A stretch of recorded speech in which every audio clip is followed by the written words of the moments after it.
What would you have done if you were Wink and Dink and Pink come and said, look, we need a trio? And Wink went, sorry, I'm with the Kings.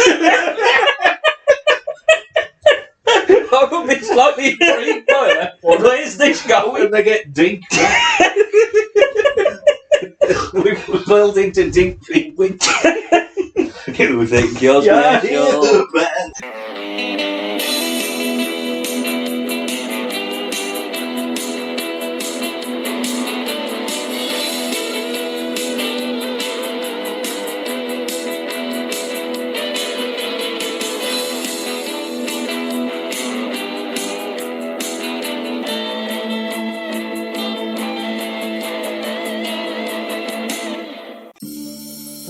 Muffins hot out of the oven. Oh, do you know the Muffin Man, the Muffin Man, the Muffin Man? Do you know the Muffin Man who lives on Drury Lane?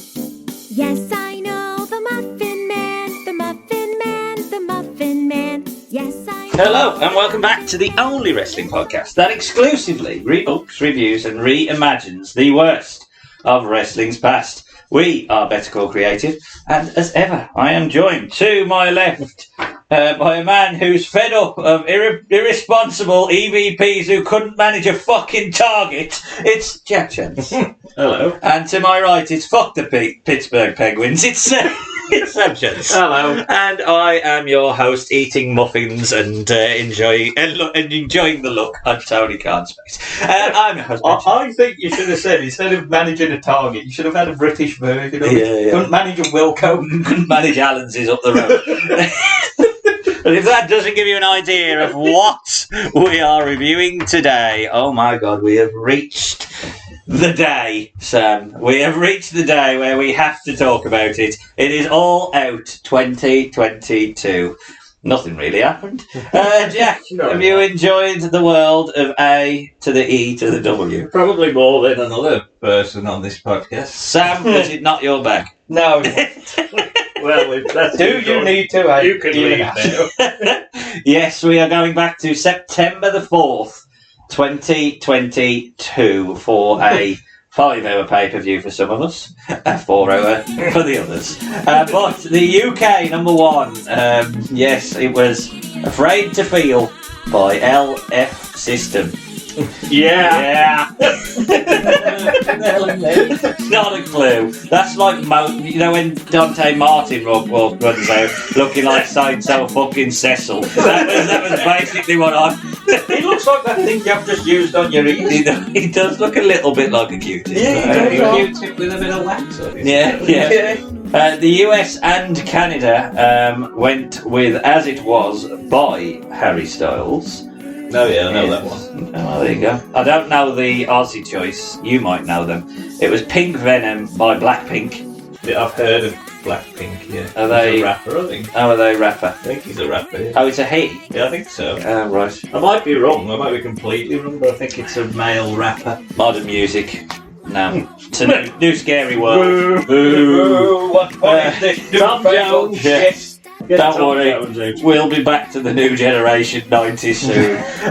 The box office was topped by the Minions film, Minions film. Rise of Gru. Yeah, Minions film, The Rise of Midian.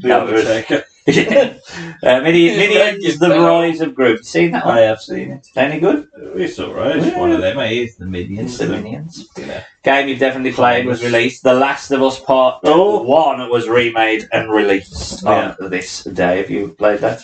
Ever played The Last of Us? Yes. Oh, that's Yes. Do you like The Last of Us? It's probably my favourite game of all time. There you go. I do like it, yes. And it's a podcast, so you know what that means. Well, it's probably not going to win a football match, but we are going to get a last-minute draw with Burnley in the 98th minute with Brandon Thomas Asante's debut goal. Oh, yes. Yes. I remember. You were there, Jack. I know. Steve Bruce you were was sitting next to me. Yes, we were. Steve Bruce enjoyed a nice old sausage roll at the end of that. That was it. That was the end of him, really. Yeah. Good for that happened under Bruce. Yeah. No one enjoyed anything after that, and much before it. Liverpool drew 0-0 with Everton. So there you go. Yeah. Boring nil-nils. We know all about them. But there you have it. I am now going to, to use a wrestling term, lay out and pass the baton to Pre-Show Jack, because he has four beautiful, pointless matches to run us through. Jack, over to you. So, it's 0 hour before the show on YouTube. Ooh, It's an hour. You can watch it on YouTube still, can't you? Yeah, don't take it down. Jack, Sam, you're going to rush home and watch this? Let's all watch it now together. We'll do a watch along for the first hour. Don't watch rather the just first stare at 6 Paul minutes. Mercer. Don't watch the first 6 minutes. Nothing happens because it's just the logo, because I'm just waiting for it to actually start. Oh, right. So Boom, it dynamite. starts with it just goes to the commentary. Then RJ City is backstage, Yeah. and he's interviewing Sammy and Ty Mello. Yeah. You know them two, don't you? Yes, I do know those. So two. We see them on the basically- show, don't we? Yes, At we the do. end. Yes, with, Briefly, and then we immediately with cut the off. man who's a tree, I think. Yes. So, Are you a tree? they basically say that Chicago wants to see them kiss. Oh. So they kiss, and then you hear a very loud horn of a car, because Ortiz and Ruby Soho, who are fighting in the first match, Yes. are in a golf cart Uh-huh. round the corner. This is Sammy's spot for some reason. He just gets run over by a golf cart every Oh, right. all out, I think it is, because he got run over by Hilarious. Kenny Omega the one year. Oh, was that the Stadium Stadium Stampede. Stampede? So they that's just made it a basically skit. they run him over, and then they drag him to the ring. Oh, okay. Through the crowd, and now we're into the first match, which is for the AAA Mixed Tag Team titles. Jesus. Sammy Guevara How and did Ty they leave Mello that off the main defending against Even there? Soho and Ortiz. I ain't going to go through the whole match. Yes. For some reason, Ruby Soho is painted up like Bull Nakano, and Ortiz is painted up like Aja Kong, but he's also got Taka Michinoku's tights, so he looks very strange. Right. Aja Michinoku? Yes. So Or Taka Kong? the main things that happen are all to poor old Ruby, because she gets spiked and sort of folded up, because Sammy's got it goes for a reverse Rana, and Sammy's got her on her shoulders basically, and he holds her legs, Yeah. so she's sort of dangling behind him. Ty Mello hits a drop kick, but Sammy just lets her legs go, so she just sort of spikes Right. on her head and folds. Nice. Then the referee never checks on her. She has to claw at Rick Knox to basically say, I'm a bit fucked here. He did Oh, just the drop me on corpse the looked The like fucking head. corpse ref. So it looked horrible. Then Anna Jay runs out and just gets beat up anyway. There's a superplex by Ty Mello to the outside onto all the other men. They immediately no-sell that and just run straight into the ring for the ending spot, which is Anna Jay, who's already failed the running, now succeeds in the running by grabbing... This is only 6 minutes. Grabs Ruby Soho's leg. Ty Mello then picks up Ruby, puts her in like a gory bomb, twists her around, hits a knee, which legitimately breaks Ruby Soho's nose, because you just hear her going, "Bada! Bada!" like that on the floor, holding her face. Fancy being injured for 0 hour. And then, God's sake. and that's how they retain. So that's match number 1. Anyone want a shower? It was an absolute disaster. 6 minutes, everything that could go wrong did. Nothing made Work with sense. fucking children. Jericho and Bryan package. Now they've filled the Jericho and Bryan, which is just the package you'll see later. Yes, yeah. The FTW title is next, so if you had one pointless that's a title, now you've got another one. Christ. Hook versus Angelo Parker. Yeah. So basically, it's 3 minutes. Angelo Parker controls most of the match with the help from Daddy Magic on the outside. Hook fights back, couple of judo throws, exploder, out the back of a suplex, and the red rum for the win. Right. This whole match is pointless, and it's even more pointless because the whole match is just there to give a reason for Action Bronson, who's in the crowd, who's a rather large, tattooed, fat man. Is he a singer? He's a rapper. He rapper. raps Hook's theme. Oh, okay. So basically, all he does is get in and make the save.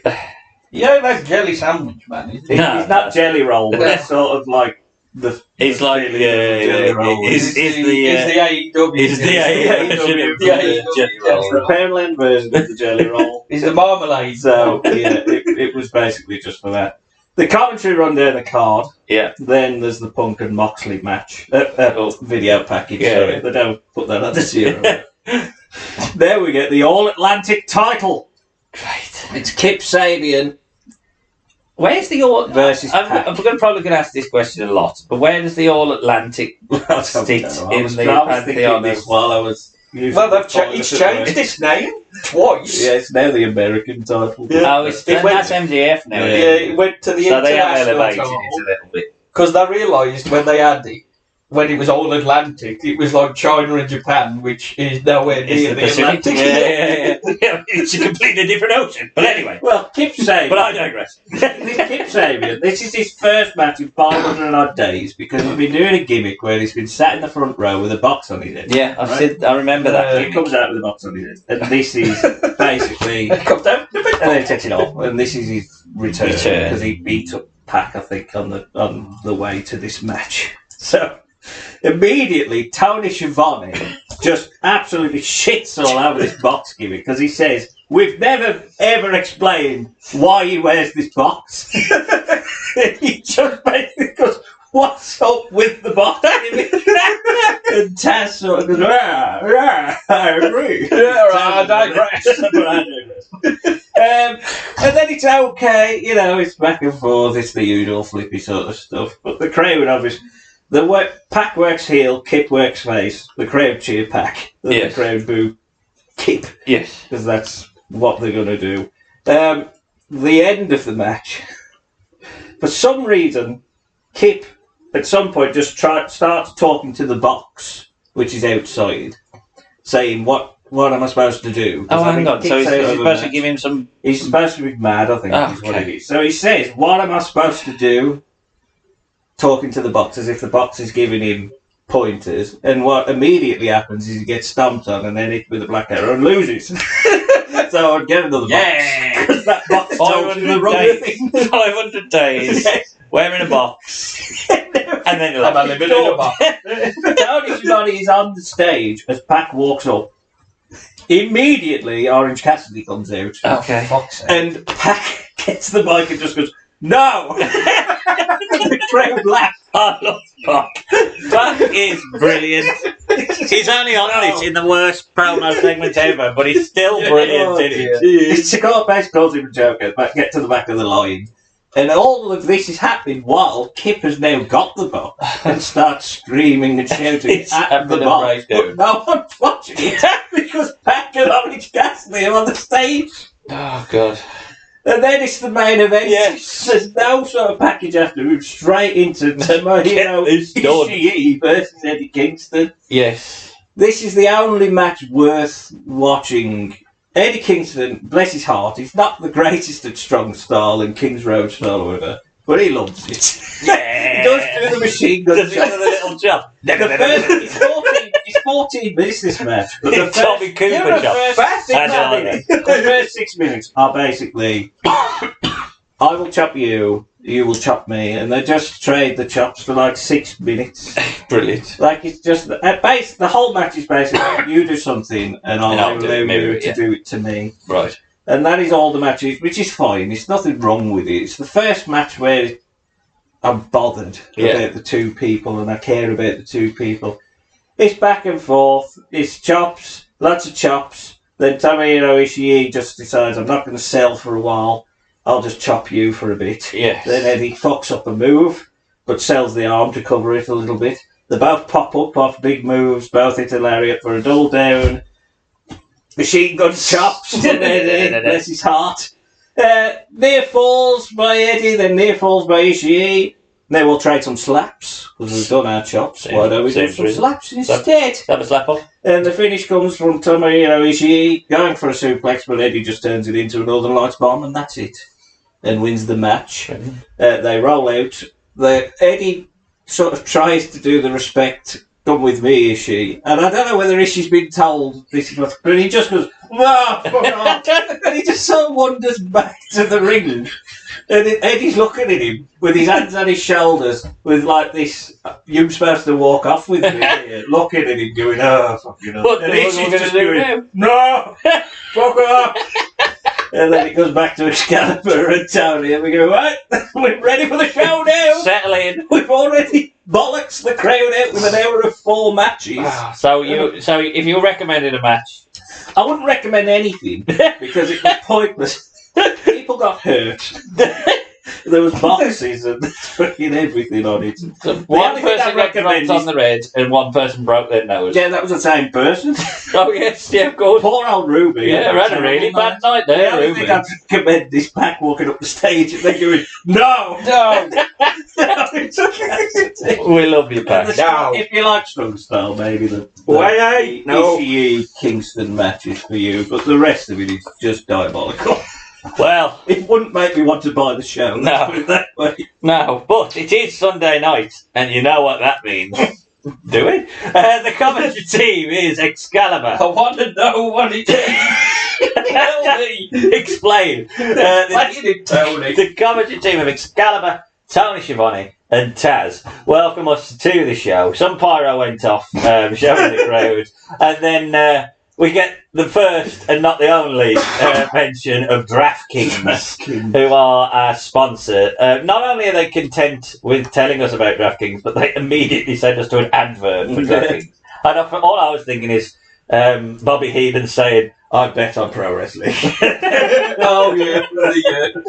Him and what's his name? Yeah. So Rose. we're starting off with something hot, and which will have an amazing finish, I would imagine. It's the casino ladder match, and out first. So the casino ladder match is all my Royal Rumble rules, and for some reason they have to have a joker. Is that a Well, I don't understand that, hangover 'cause of the there's Battle only- Royal? There's only 8. So, why have we only got 8 cards? Now. Well, they don't even mention the the cards, do they? It's the 7 of diamonds. Yeah, this has no bearing to... No, it's just... we've Because got- that's double or got nothing 8. where they do that. That's the casino battle royal. All this casino bollocks. So the Well, they do the Royal Rampage, don't they, as well, which is just the Royal Rumble Rumble, in yeah. 2 rings. Yeah. out first is the ROH Pure Champion, Wheeler Yuta, and he is going to be starting us off with Ray Phoenix, who is out with unnecessary manager Alex Abrahamus or something like that is his name. I had no idea who he was, and he buggers off very Alex quickly. Abrahamus. Fantastic. So they start off hot. The winner will be the guy who puts a ladder under a large poker chip in the ring. Did you hear Shivani immediately? What did he say? When the bell rings, Tony Shivani immediately just shits on the concept. It's just win now. Oh, he did, yeah. He did. Oh, So why don't they just go Why and get... don't they just get a ladder and win now? Now they're going to wait for the As much as Tony Schiavone, when you listen to him, he's an absolute shit for him. He is funny. When Shivani's a million times better than fucking JR. JR's miserable, but Tony Schiavone, what was it recently when, was it Myra May? Yeah. He just went, speak, bitch. Speak, bitch.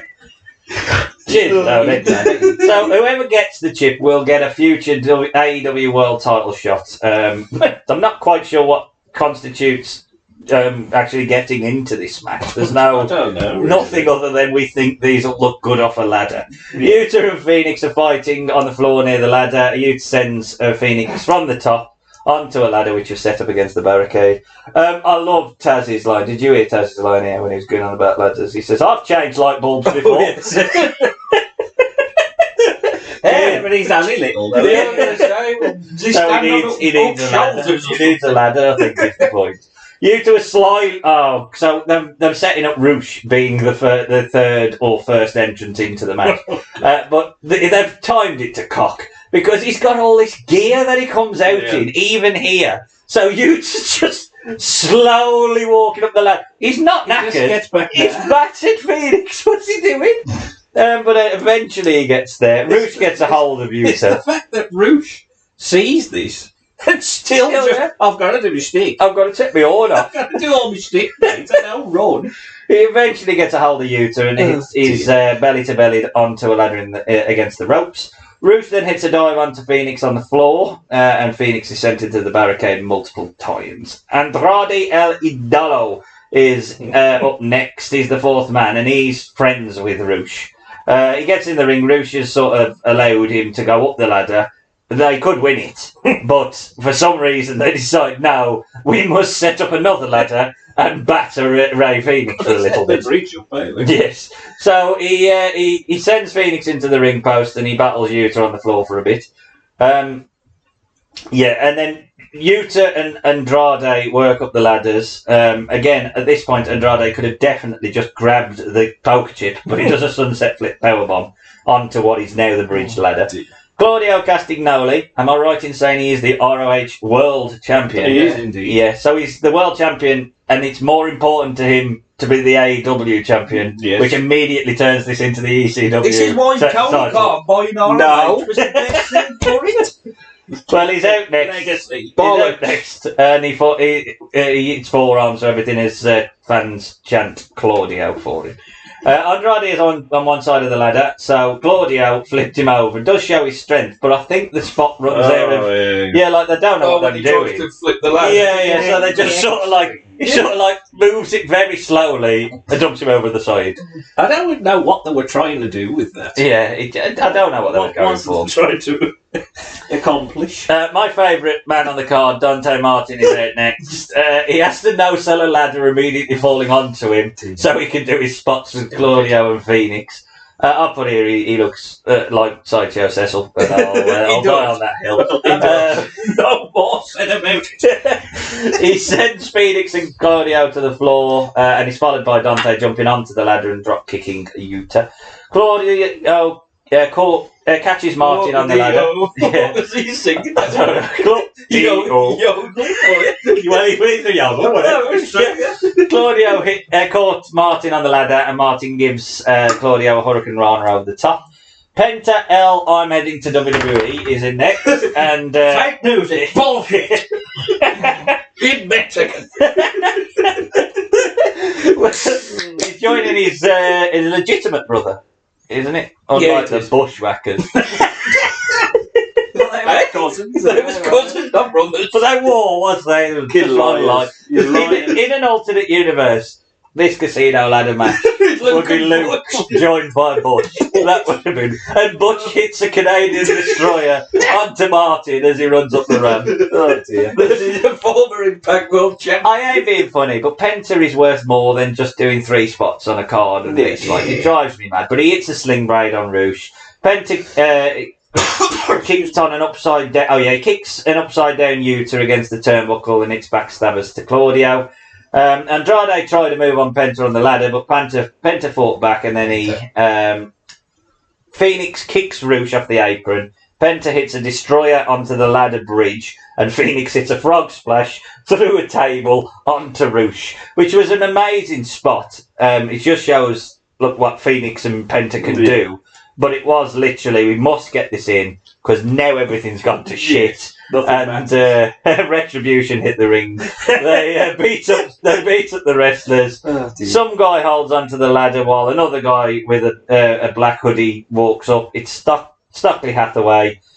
He's with Ethan Page, Colton and Austin Gunn, W. Morrissey and Lee Moriarty. I thought you were saying the man with green hair, who I don't know. No, I know Lee. I know Lee Moriarty. Yeah. Oh. I only know it because I researched it to find out what you was. I looked it up. Now, imagine now paying the Rolling Stones for sympathy. Oh, that's the thing that fucking amazed me with this. He never used it again. He just walks out. I mean, it's a cool theme. He walks out looking... You don't even get to, like, the bit, though.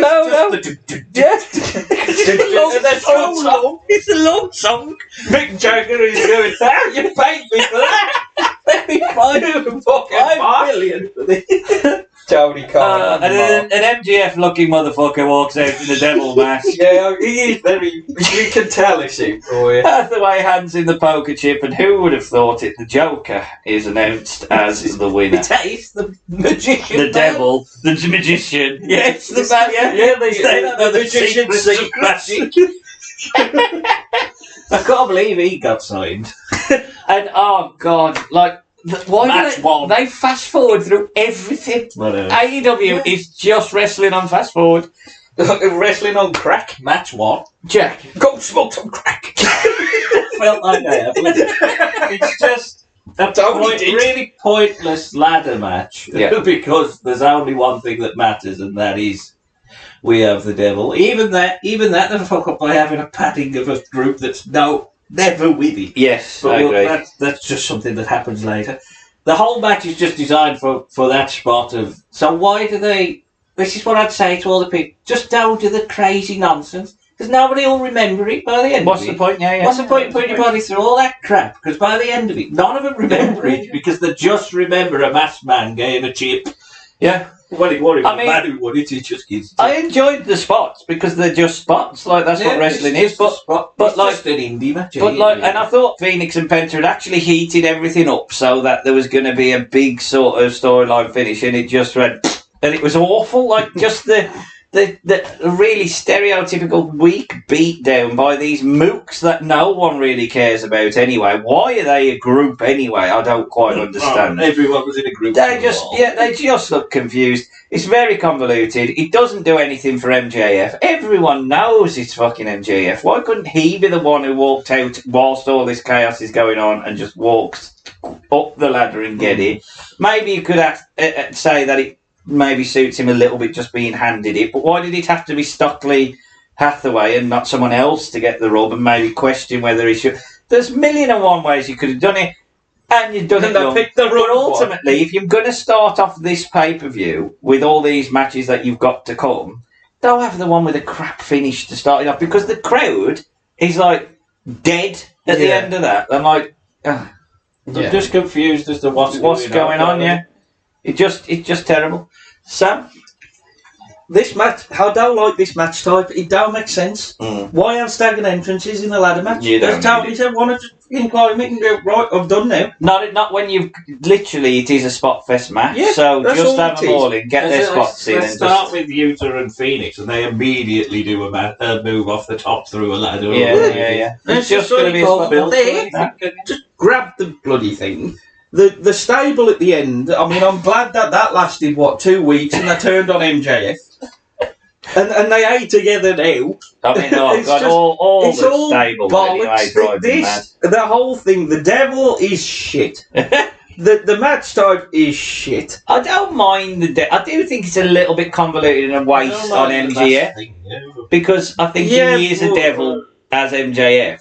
So having the devil as almost it would have been better if it was someone more nuanced than that. I think it suited Adam Cole a little bit better. If he's all I don't know about that. No, I know, but I mean, who's that current one that everybody's that Tony Khan's excited about? That mask blow across his face. hologram. Oh, Yeah, I like hologram. Fuck is that? It's brilliant hologram. I like how we've got to that. That's my It's the same. That's my issue with this match. No, it's the same thing. Hologram. Why is it the same thing? He's a wrestler. No, I mean it's just nonsense. This whole promotion. I know you is hate it, nonsense. but you call it the hologram and the devil. Well, I am. Deal with It's it. a one-night thing. Deal with it. It was such a terrible way to start the pay-per-view off, and now, Sam, you've got your favourites. We get a package to build the. This is I've just the built me beer all over me notes. This is the first. So anyway, this is the first trios champions. Yes, this is the crowning. So The we have end of been a tournament. they have been clamouring, and we'll talk about trios titles maybe in the future. But at this point, Carry on. can you see it? Yeah, I can see it. A lot of ranting, so I know what it is. But this is the first time, and there has been a sort of undercurrent within the wrestling community that they should have because of how many stables they have. So, the Dark Orders, John Silver and Alex Reynolds, have sort of been hanging about with Hangman Page. And during this time, the Young Bucks were looking for a trio, and basically Hangman said, "I'm with these mooks." Sorry, I gotta finish this storyline first. I mean, look at this fucking little shit here. Johnny Young guy. Oh no, I like him. I don't like him. I like him. I don't like him. There's a spot in this match where he goes mad and batters everyone outside. I'd rather have Wink. Does that every Give me Wink. I don't want him. I wouldn't have Wink. I would. must admit. What would you have done if you were Wink and Dink and Pink come and said, "Look, we need a trio"? And Wink went, "Sorry, I'm with the Kings." I would be slightly intrigued by that. Where's this going? And they get dinked. We've built into dink feet. Who think you're special? So, the Dark Order come out dressed like Hangman Page in their gear, and the Young Bucks are out next with Excalibur very excited about shoes for some reason. I do like, John, I know what you're going to say about the Carry Bucks. I know what you're going to say about the Bucks. I do like Justin Roberts' introduction of Kenny Omega, almost the Matt Fax Where he just goes up to the North Carolina. Yeah. When he goes to Kevin Nash's favourite wrestler. Oh, I did hear that. That was a bit like, It is good though, because I do like that. I don't mind that. I don't mind that, man. And to be honest, and I know what you're going to say. I'm very hot and cold with Kenny Omega, so... I don't think they were that bad in this match in terms of how much flippy shit they do, to be fair. Don Callis joins the commentary. No. Oh, God. There's so... Like, at least just say it's the trios. Just poor Rick. Why do they just say, we don't have tags with us? Well, it's trios, so just say it's Lucha Rules, but then there's a spot in it where he's going, no. Yeah, that's the... Get out! Yeah, that's what we'll that really pissed me off. That really annoyed me. Anyway, Don Callis joins the commentary team. Nick starts out with Hangman trading arm locks and wrist locks. We work towards the sort of standoff respect, and I think there's an element of Nick Jackson wanting to show respect, Matt Jackson being the sort of fuck him. Yeah. So Matt and Reynolds then get in, they mirror it, and then he won't shake his hand and spits at him. Silver's tagged in. I love Silver. He forearm to Matt's lower back. I mean, the problem with Silver is not only is he small, he looks small. Like some small people the world's tallest don't look so small, but he just looks small. He does. Yeah. Horrible, man. No, he's not horrible. I like John Silver. Paige. In this context, horrible man. No. Paige didn't... Personally, I don't know the man, so I'll leave him alone in that case. Paige doesn't like it when Silver and Reynolds double team Matt behind the referee's back, just to continue the storyline of him being sort of struggling with whether he's with the Elite or not. Omega is tagged in. The crowd pop this because fucking mind up, mate. This is a sort of a throwback to the match that they had. Omega lost it to Paige, didn't he? They were the tag and everything more there. Yeah. This is the story, but I don't think it ever gets followed up. Well, yeah, it's AEW. It's the Stan Stasiak of world champs in AEW, Adam Page. Oh, I like Adam Page. I think he's a really good worker. Yeah, I think he's really good as well. Worker is okay, but it's just... But who did... Yeah, well, the thing is, Sam, who deserved a dumb fuck like Adam Page? I just don't see it. He ain't a world champ. I think he's got a little bit of Sean about him. I do. I think he could be. I think he's a good worker. And Kenny Omega. Yeah, that's what I meant. Yeah. Anyway, so there isn't much between them, and Silver's tagged in, and they do an armbar. Omega and Reynolds send. What am I about? Oh, he does an armbar on Omega, and Reynolds then sends Omega's left arm into the turnbuckle. Silver tags in, and he leads to a double drop kick to Omega's face. Page tags in, then he got mad at Silver wrenching the arm. I don't understand why he was angry at that. Like, don't you? Because I think Reynolds goes, "We're trying to win." Oh, right. Okay, you get some points for that. We're trying to win. It is a fair cop, really. Page and Omega exchange chops, then Page hits a boot to the face and a fall-away slam across the ring.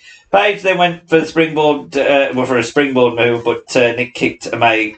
Then Nick kicked Omega. No, he didn't. Did he? Then Nick kicked Page and hit a senton splash. Yeah. Matt kicked Silver and Reynolds down, and Nick hits a dive onto both men. Matt then tags in with an elbow off the top for a 2.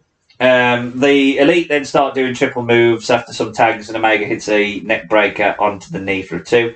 Page escaped a move attempt by Omega, leading to, there's a lot going on in this. A lot of moves as well. Yeah, leading to Page hitting the Death Valley Drop for Omega. Silver tags in with a clothesline to Matt, and then Silver kicked Nick in the head. He dove over to Cutler, knocked down Omega, kicks Nakazawa, and kicks down... and then Nick kicks Silver to stop the spot. I love that spot. I thought it was brilliant. Silver then holds Nick for a suplex spot as Reynolds hits a dive for a combo suplex move. We're only halfway through this match. Silver hits a spin doctor slam on Matt for a 2, which Omega makes the save on. Matt then blocks a suplex attempt, leading to a double release Northern Light suplex. Omega goes to the top, hits a diving crossbody block on Silver. Omega then with Snapdragon suplex 2 times, but Silver delivers some kicks and Omega hits another Snapdragon suplex. The Young Bucks get in the ring hitting corner spots, then Page and Reynolds are in, so all 3 of the Dark Order hit strikes, ending with Reynolds hitting a jackknife pin on Omega for a 2, which the crowd do pop for, because even they think, well, we must be wrapping up soon. Bucks, please, we're not. Please wrap up soon. Bucks trip up Silver, double super kicks for Page and Reynolds. Omega with a V-trigger knee on Silver. Omega took a long time to set up the rope run, but eventually hits a senton dive onto the 3-man outside. Reynolds then counters... Terminator thingy. Is that what he's doing there? The Terminator. Oh, in fairness, I thought this is taking fucking... I'd have walked off. Fair enough. I mean, it is a bit bullshit. Right, I've had enough. I'm really... He did it in Japan. I think it's just... Well, obviously he did everything in Japan. He did. Reynolds with the backstabber to Matt. Whilst Page hits a moonsault off the turnbuckle. I've got to get through this. Page and the Dark Order hit a pendulum bomb, triple move, and Nick hits a senton to break it up. The crowd start chanting "Fight Forever." No. The Bucks. It's been 15 minutes. You want more? It's not that thing in Oliver, right, where the bloke says more. Bucks and Dark Order did about 8 triple team moves with Nick hitting a senton. Sorry, I forgot that wrong. Bucks and Dark Order did about 8 super kicks in 20 seconds to knock each other's down. Taz gets hot at Giovanni, calling him Excalibur, and that was my favourite bit of the last 5 minutes. The ref decides to give a shit about the rules, so Paige and Omega... Oh my God, there's rules! This is what annoys me. This is now them and legal, so I understand the spot, but you can't do it on the back of no rules, can you? That's the issue. But it does explode the crowd. The Paige and Omega exchange punches, then Paige hits a boot and Omega hits a clothesline. Page lands feet first on a suplex and Omega hits him with a knee followed by a Tiger Driver 98, and that move is fucking rough. It gets a 2. Page barely sells it and was able to get a fall away slam from the top. He then hits a buckshot lariat to the back of Omega but doesn't go for the pin and contemplates doing it to the front. He sort of stops himself. Omega ducks a buckshot lariat, and Nick at the opposite side hits a buckshot lariat. The Bucks try a is it BTE to the face? Being the elite. Being the elite for a 2. It didn't stop Reynolds to break it up. Omega then went for the knee, but Page collapsed on the mat. Silver kicks Omega. Reynolds tripped up the Bucks. Silver rolls up Omega for a 2. It's so much easier when we was doing Savio versus Wayland versus. Yes. Omega hits a V-trigger knee on Silver, followed by the one-winged angel, but Silver countered into an inside cradle for a 2. Awesome near fall that really did pop the crowd. Tony says they will remember this match for decades. I love Tony with his big statements. Okay, now that's an over-exaggeration, 8. Page jumped in with a buckshot. Page jumped. Well, they will remember it, but they'll think, well, why are they not champions anymore? Page jumps in with a buckshot lariat. Omega ducks. Page hits Silver by accident, and then Omega pins Silver. So the actual move that won the match was the buckshot for the win. Can you repeat that? In 23 minutes. Sorry, I didn't catch that. Can you start? I think it's 21 minutes actually. 21 fucking minutes. I mean, as a law, I'm going to say I've said all that, and it is a lot to eat. Yes. Like, there's a lot. But I think it would have worked much better as an opening. Yes.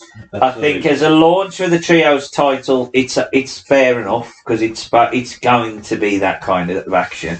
I thought the story throughout of Page having an issue with, being against his mates was okay. but a little convoluted. They lost it a little bit. But ultimately, it comes down to the fact that the fans wanted to see Omega versus Page. Yeah.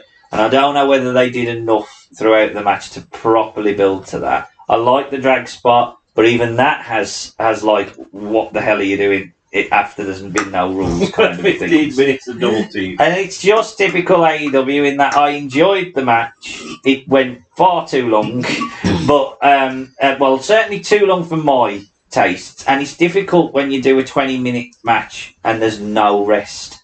You don't let the crowd rest. You don't. I appreciate they can.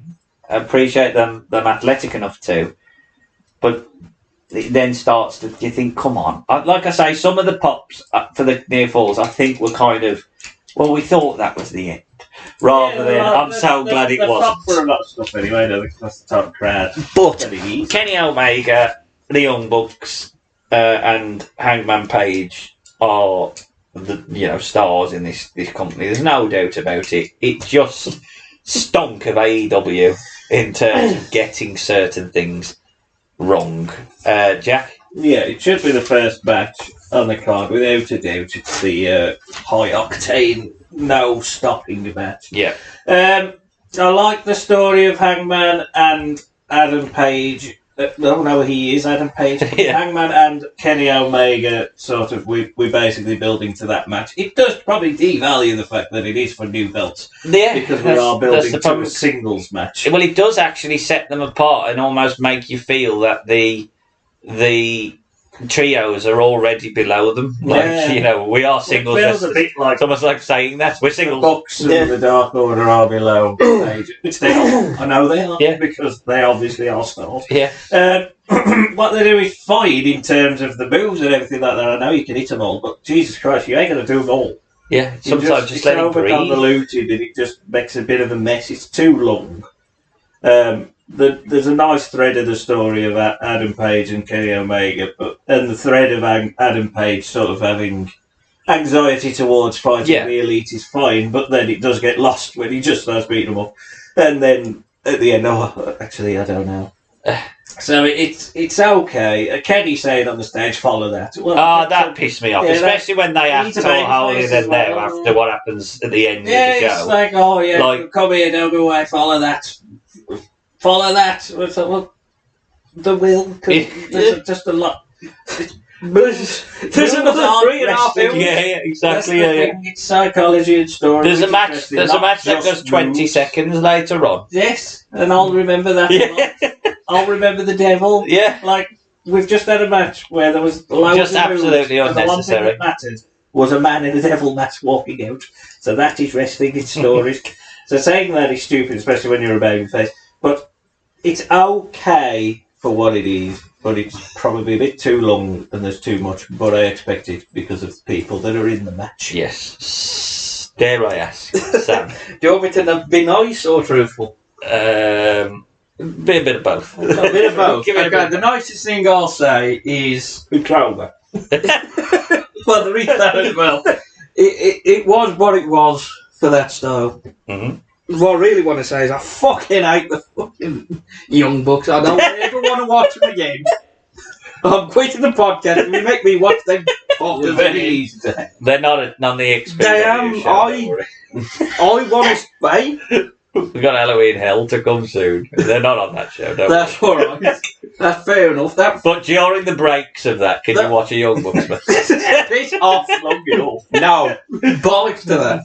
I just didn't like it, just because every time I know we have to do AEW, I know we have to do it because it's shit anyway. That's the problem. If they were good, if that was good, then so in a way, anyway. But every time I just see him, I just go, just get this over with. Kenny Omega, that's what I say. I'm very hot and cold with him. Now I get He's okay. I know he can be a star. He just needs to fucking tone it down a bit and do a bit of story that, as you said, that follow that. So fuck off. I just think Jack's right in the sense He's of slightly overrated. well, it's just he's very good at structuring matches based on moves and spots. But there's no story. Doubt. There's no doubt. Story. Well, that's true. But there's no doubt about the charisma that he gets. He just, people do want to watch Kenny He's Omega. very charismatic. And I do get there is something there with him. So Yeah, I like him. I think he's okay. I think he's very overrated, personally. The Young Bucks, again, I've got no time for the Young Bucks. Whatever. You don't want their Diodora shoes. Piss off. Piss off. No. Even them exploding ones, I'll throw back at them. Bastards. But yeah, it was. It's just a spot fest. That's the It thing was with an it. extreme spot fest. And again, Adam Page is very mid-card. I don't see how he's like a top guy. He's very mid-card. That's What about Reynolds? Who? The sixth man in the match that wasn't John. Oh, the one with the long black hair. yeah, him. Yeah, that one. Well, there's my opinion. Right, they show a highlight of the interview between Jade Cargill and Athena, which was conducted by Mark Henry. Jade calls her an ungrateful bitch, and then calls Athena number 37, playing up to the fact that she's 36 and now currently. Athena rants at Jade and says she's not better than everybody, and there is a lot of the word bitch. You bitch. Athena has some mechanical wings and looks very cool. Jade looks like She-Hulk. AEW, they know what their fans like. Yeah. They like stuff. They collect figures. Yeah. Athena is very. Fucking nerd. So this is for the TBS women's title, which is equal. This is the mid-card belt for me. It is the mid-card belt. Yeah, because they've only got the got the women's. I know it was recognised as the mid-card, but I think most people accept that it is below They have got two women's belts. That's it, eh? Well, now they have three here. Interim women's. Oh, for fuck's sake. Don't worry. We'll get on to that. Athena is very aggressive, hitting a double knee drop. Athena then goes up high and hits the O-face move for a 2 The Eclipse. Oh, is that what it's called? Well, that was in WWE. Yeah, when it was Ember. So they call it the O-face. They just call it this. I don't know. That's what they called it because I wrote it down. It's been in it forever, but I still just call it the Eclipse. So I thought to pull Jade Cargill, who is this monster She-Hulk, also has Kyra Hogan and Layla Gray. Kiera Hogan. Even Sam knows it. Well, Kiera Hogan and Layla Gray. Yeah. Right. So they're with her, but the baddies. Yeah. They're basically the Goon Squad. Yeah, the Goons. So they pull Athena off a pin slowly, and the ref did absolutely fuck all about it. Athena drop kicks Gray into the barricade. Jade inside hits a Samoan drop and then hits a spear for a 2. She shows her power briefly, and then Athena hits a springboard crossbody off the middle ropes for a 2. Athena jumped off the ropes, Jade caught her, and they got into a very sloppy exchange, which basically leads to Athena kicking her in the face. Athena then hits a stunner for a 2. Jade's friends cause another distraction, and Athena got a roll up, but again it was a 2. Athena went for a move off the top rope, but Jade hits a pump kick, and then hits the Jaded Slam for the pinfall win, and Jade Cargill is now 37-0. Jack, thoughts? I don't think there was any jeopardy that Athena was going to win, No. which is a shame because I think she's a character that should have jeopardy to win. Correct. That's exactly what I've put. As for the match, it's fine. Jade needs longer matches to get better because she's very green, and still is now. Well, she was painted green. Well, she was very green. And her name is Jade. Literally and figuratively. So she'll get a bit better, but I think it was the right length.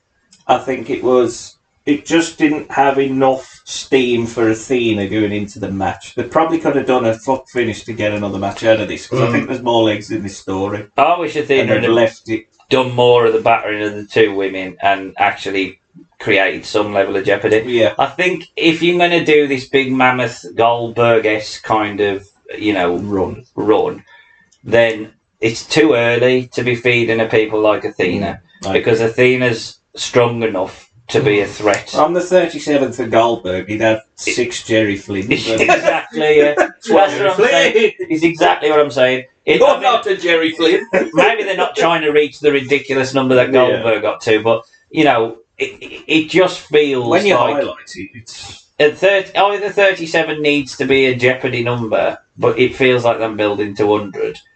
Athena needs to be much closer to the end of that. Yeah. I think Athena's worth way more than that, and they probably have recognised it a little bit. She's the women's ROH. Women's world champion.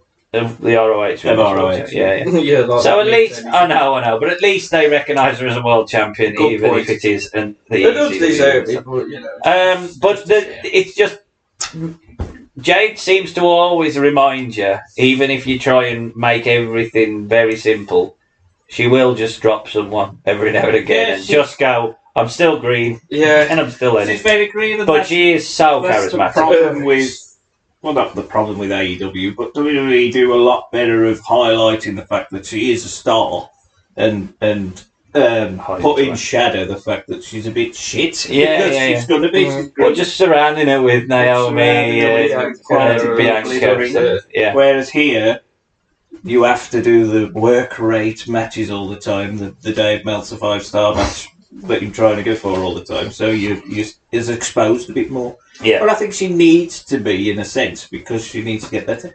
Yeah, she does need to get better. I don't think it was a bad match for what it was. It was No, fine. I thought what I expected. It was okay. I was a bit disappointed with it, considering the two people who was in it, because they are probably two of the biggest stars in that division at that time. Yeah. Obviously, if WWE did this match, I think it might be a bit better. Yeah. Not as sloppy.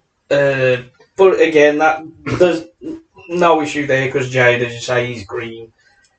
They could have done more with the squad around her, the bands and stuff. Yeah. They should have done more with that. I'm sure. I think Athena not long debuted. They hadn't been in long. Yeah, I'm going to say it's like really a went couple of for- months. Yeah, It would have been Yeah, better straight to for build this, her alongside Jade, I think. yeah, to We could have build got up to another that. match out of this. couldn't we? Yeah, you definitely could have done something more with it, but this was more disappointing than anything, I would say. Speaking of disappointing, CM Punk's bought Ace Seal with him, and I'm sure Thank you. Ace will play a big part later on. He Are gets you hungry? he gets interviewed by Alex Marvez, the greatest backstage interviewer of all time. He's awful. He just remembers his Worry the life. He's He was so- a commentator, Worry, on the first show. Oh, He did Jim Ross. He's so stilted. He really is stilted. Still there? I can't believe that. Is he? He basically Fucking hypes hell. up that he has to fight Chicago. To fight. He hypes up that Moxley. He's fighting Moxley for Chicago. Drops some Chicago references. He's fighting all of Chicago. Yeah, right? He's basically. never been 100%. Putting over that he's in Chicago. in Chicago. Chicago. I got a dog. I mean, if I'm honest, he's not the best promo, and we know where he's going to go with CM Punk. We know where he is now, and his time in AEW is always going to be a little bit tainted because of the evening that we're about to have with him. But he does look already just fed up with this. Yes, I'm tired. Right beard. The Motor City. I always get that wrong. The Motor City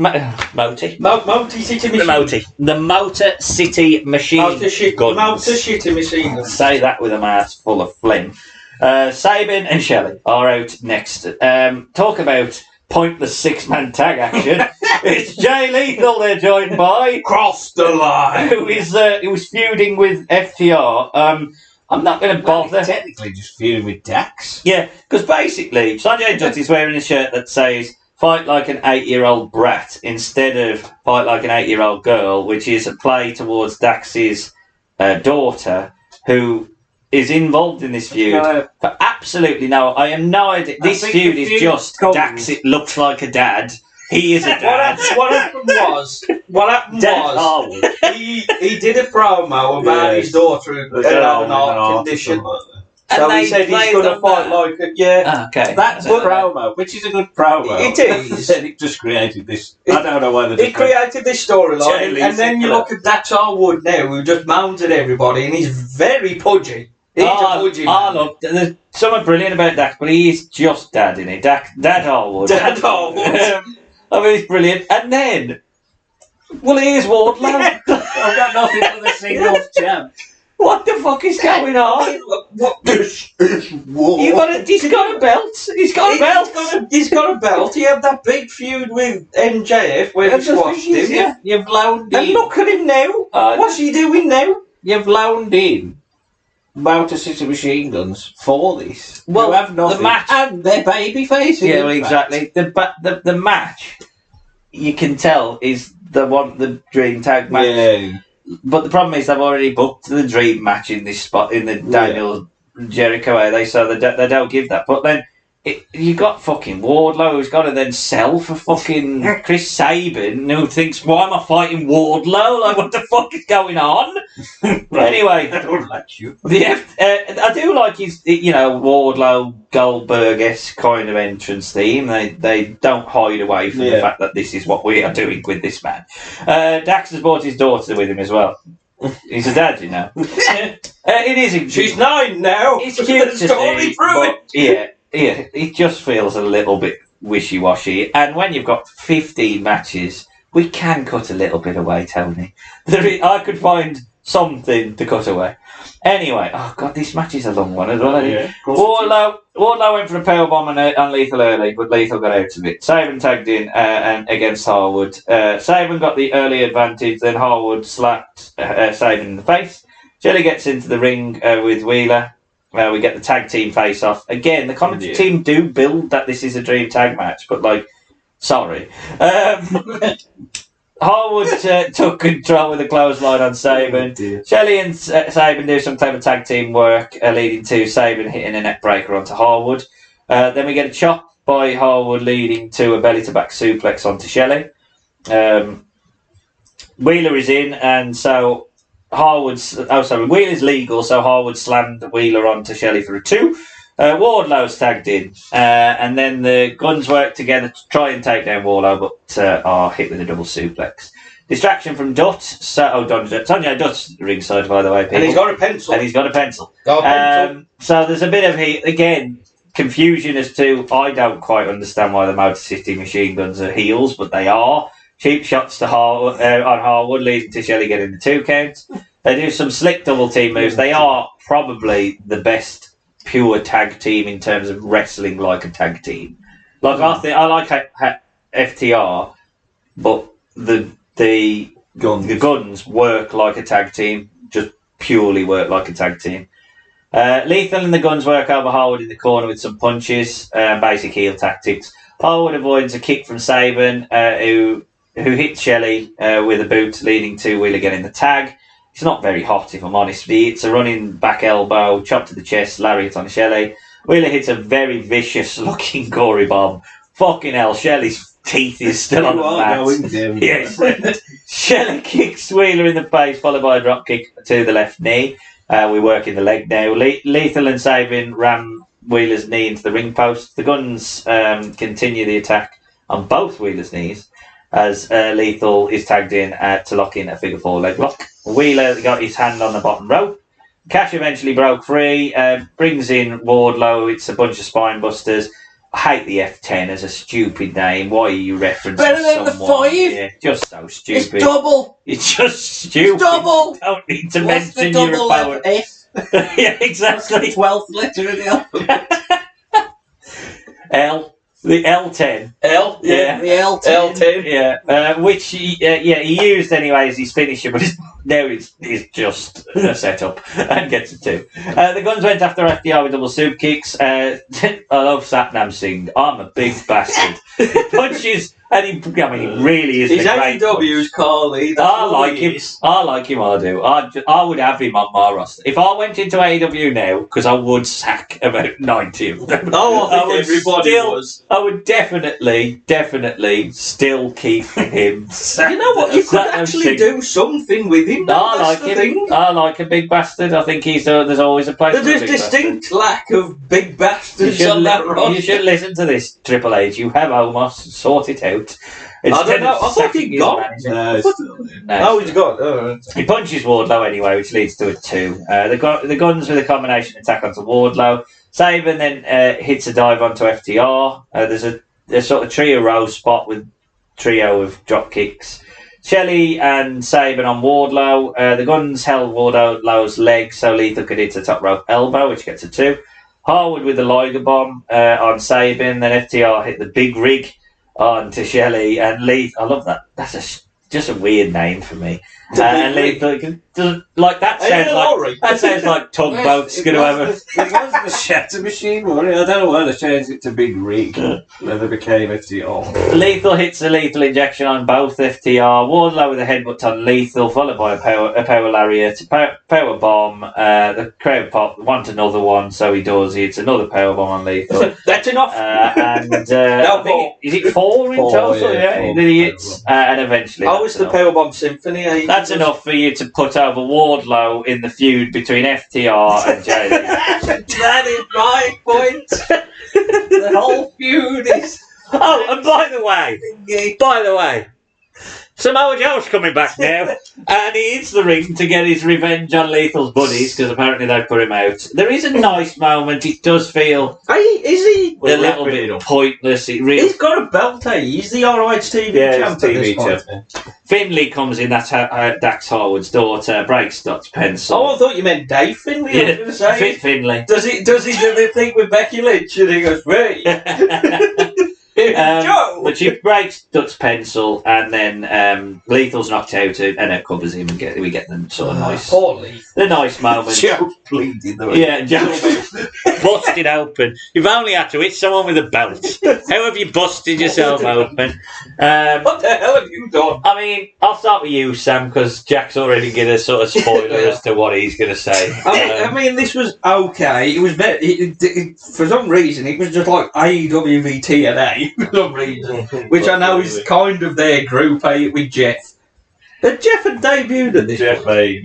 He ain't in it yet. I can't wait until Jeff sorts this team out. Well, he hit a year, by the way, of recording as Leatherface champion the other day. When did you mention it? Which one year, which on our next podcast we'll be talking about. Oh God, I forgot about that. We will be back. Oh, we will.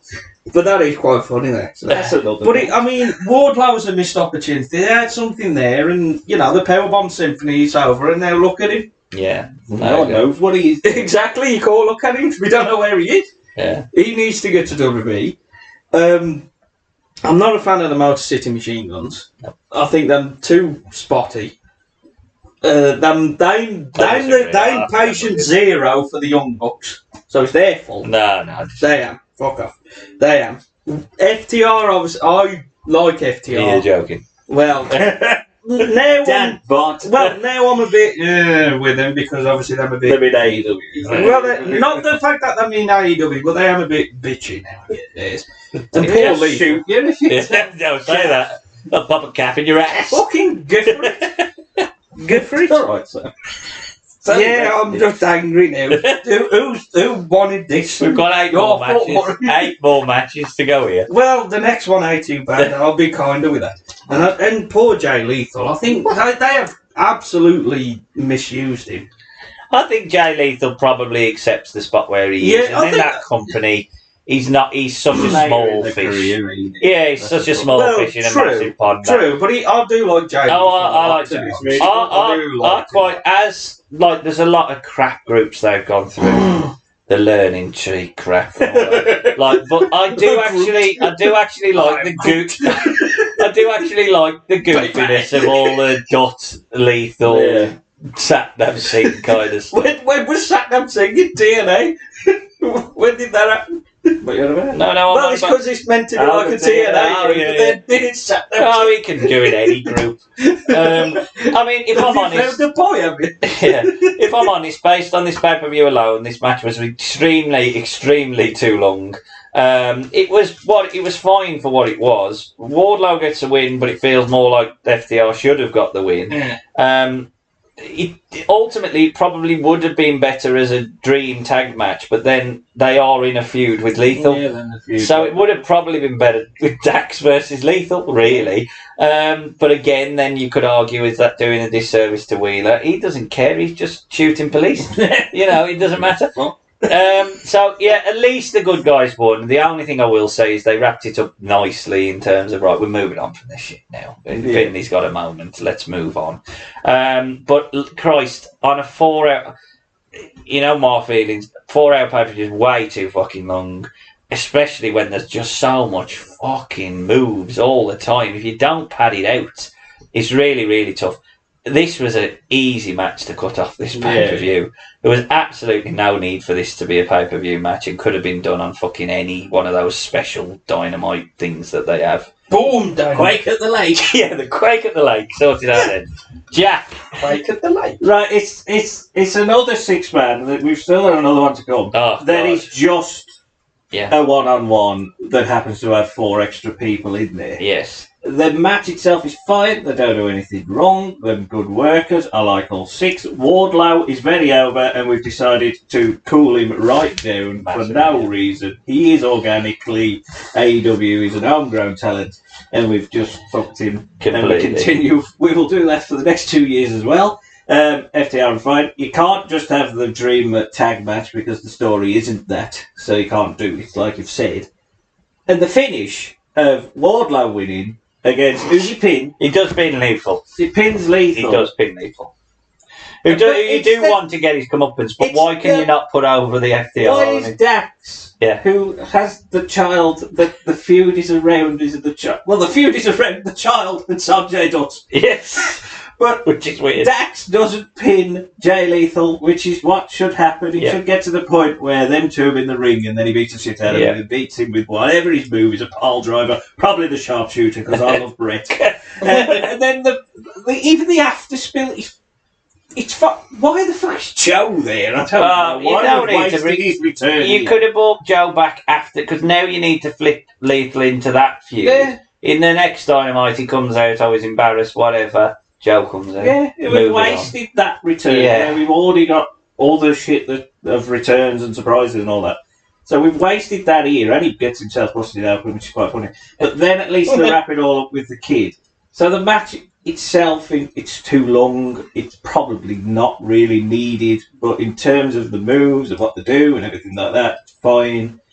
But story-wise, it's a bit shit. Which is probably the same for a lot of AEW, which is the issue. Well, yeah. I mean, at least they've got one big monster that they're moving through. Oh, here comes another. A video airs previewing Ricky Starks and his match with his former friend, Powerhouse Hobbs, who has turned on Starks. So Starks is the babyface in this feud. To be fair, it's probably the first match where it's clear that there is a clear story. This has been building. Finally, there has been a build. It is a bit of a story because obviously the Team Taz stuff, but I do like the fact that on one of the episodes of Dynamite, Taz just went, Team Taz dead. He does say that. He does say that in the commentary. I think. So Powerhouse Hobbs this means nothing. Powerhouse Hobbs, it looks really cool, especially on his entrance. He's out first, followed by Ricky Starks, who gets a good pop. And look, I'll say it. I know he's got a bit of an unlikable face, but I think Ricky Starks is just stinks in WWE. He just he's stinks. a character. Such a gimmick. Like I don't particularly think that the liking him to The Rock is. I think that might have come from his camp. I'm not quite sure. That is a bit of a stretch too far. I agree with that. That's a stretch too far. But he definitely needs to be in a company where they focus more on character stuff. Yeah. Right. So it starts out as a fight right away with Starks dishing out haymakers on Hobbs. Hobbs eventually hits a suplex, and then he's sent out with his own momentum into the ring post. Starks, that is. The action spills outside with Hobbs sending Starks into the barricade at ringside.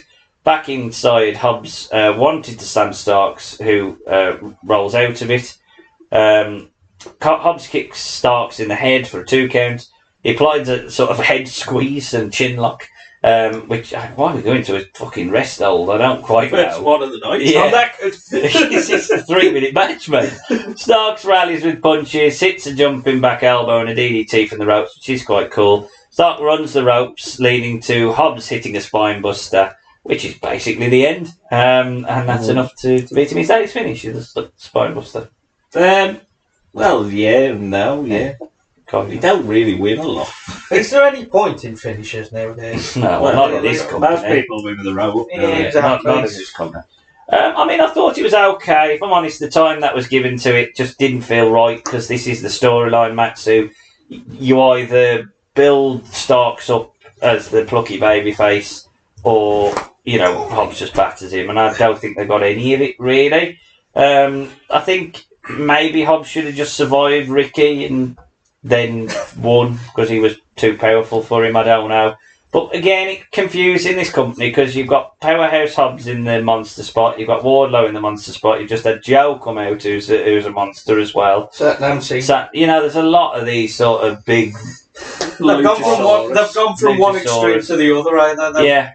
No monsters to too many monsters. Yeah, but it was fine for what it was. It was short enough to not find too much fault with it. Jack?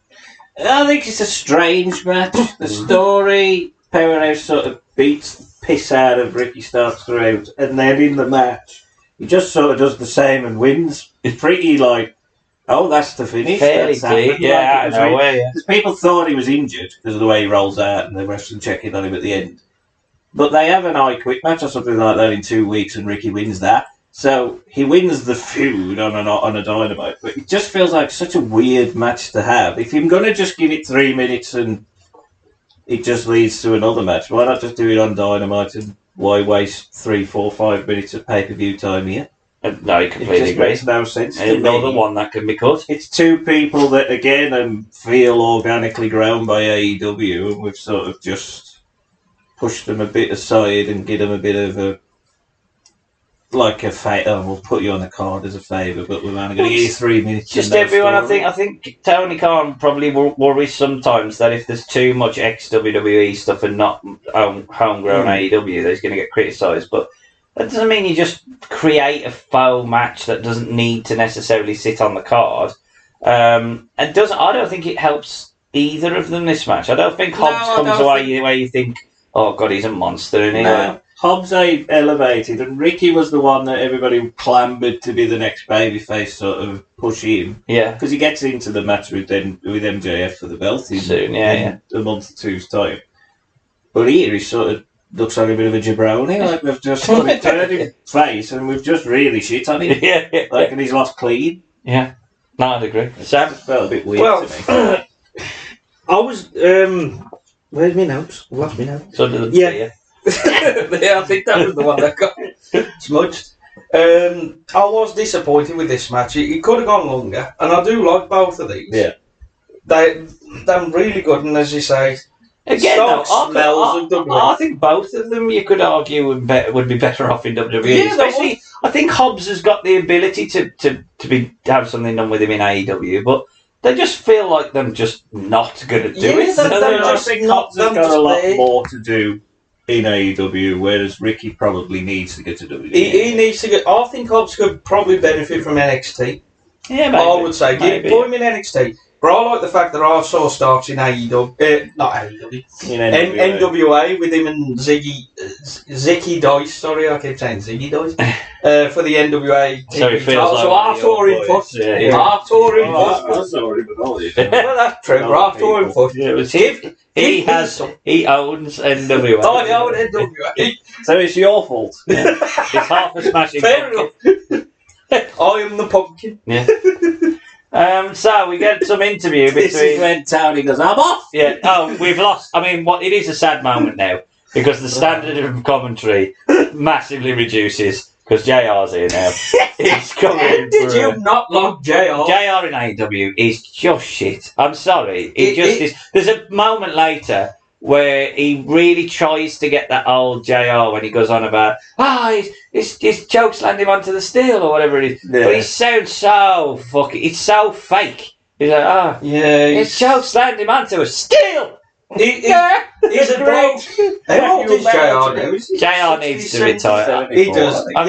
He's a bloke in his 70s. He's gone through a lot. He's just not in the right company. He hates. There's a bit in the package where they was going on about the trios, and you've got all like Excalibur going, they wanted the trios title, they needed it. And Tony was like, yeah, this is a really big moment. They get to JR, and he goes, I can't wait to see Hangman versus Omega. You know what JR wants. Yeah, I don't like trios belts. And the problem is, he's so vocal on his podcast. He ain't like Simone, who shills a little bit. He basically just goes, he told Pace suicida. Where's the tags? Where's the tags in the match? I thought they were meant to change it. Sorry, JR, but you're just not for me anymore. I think you need to retire, pal. Oh, he fell out of love with Jim Ross. Swerve in Our Glory and the Acclaim do a sort of double interview together where they're slightly respectful, but sort of Swerve makes a comment. I don't know whether he said about Rock beating Scissors, which I thought was a really good line for what it was. Oh, I thought he meant The Rock. Oh, good. No. Is that he did filming? But no, I thought it was a good line for that promo, really, because obviously this is the Scissor Me Daddy. Tail on the beat. This is like Established. This is it. This is peak acclaimed. Yes. He does his. Caster comes out to do his rap. His rap's pretty cack, really. Just mentions Trump, doesn't he? Just mentions something about Trump. The documents. Yeah. Not for me. Oh. Taz and JR joke about Scissor Me Daddy ass and whether he's going to buy a T-shirt. He probably isn't. So this is for the AEW Tag Team Champions. Swerve in Our Glory, which is Keith Lee, and Swerve Strickland are the champions. And the Acclaimed are sort of had like this small undercurrent. They're not, because again, I think on their rankings, there were probably 8. Fucking rankings. Oh, God. And they still going at this point. Yeah. Fucking rankings. I know they am now. Well, I'm sure the rankings have got like the Young Bucks and FTR at the top of the tag team. Well, the problem is because they're in the trios division. And then, Because it Don't counts make like sense. the dark elevation. The Guns who just kept beating jobbers on dark was number 1. They're never on Dynamite. yeah. But this is the time of the Acclaimed really getting that groundswell behind them. Yeah. So Bowens and Swerve start us off. Now this is a long match as well. It There's dueling Swerve in Our Glory and Scissor Me Daddy chants. The crowd just seem to pop for themselves. I think they just give themselves a round of applause at the end. We are great. JR puts the We're getting through this. I think they love it. I think they love it. I don't doubt that they love it. But it's just the sort of wanking themselves off because they're fans. We're the good fans. Swerve walks on his hands and then hits head scissors to take down Bowens. Scissors. Lee can't get the better of Caster. He shows off his agility. Caster hits an impressive leap off the middle rope into a Hurricane Rana onto Lee. Caster then rocked Lee again, leading to a double drop kick onto Lee, and they send Swerve out the ring. The crowd popped loud for the scissor thing. I'm getting old. I don't quite understand the Scissor Me Daddy thing really, but it's a gimmick. It's the lesbian thing. I know what it is.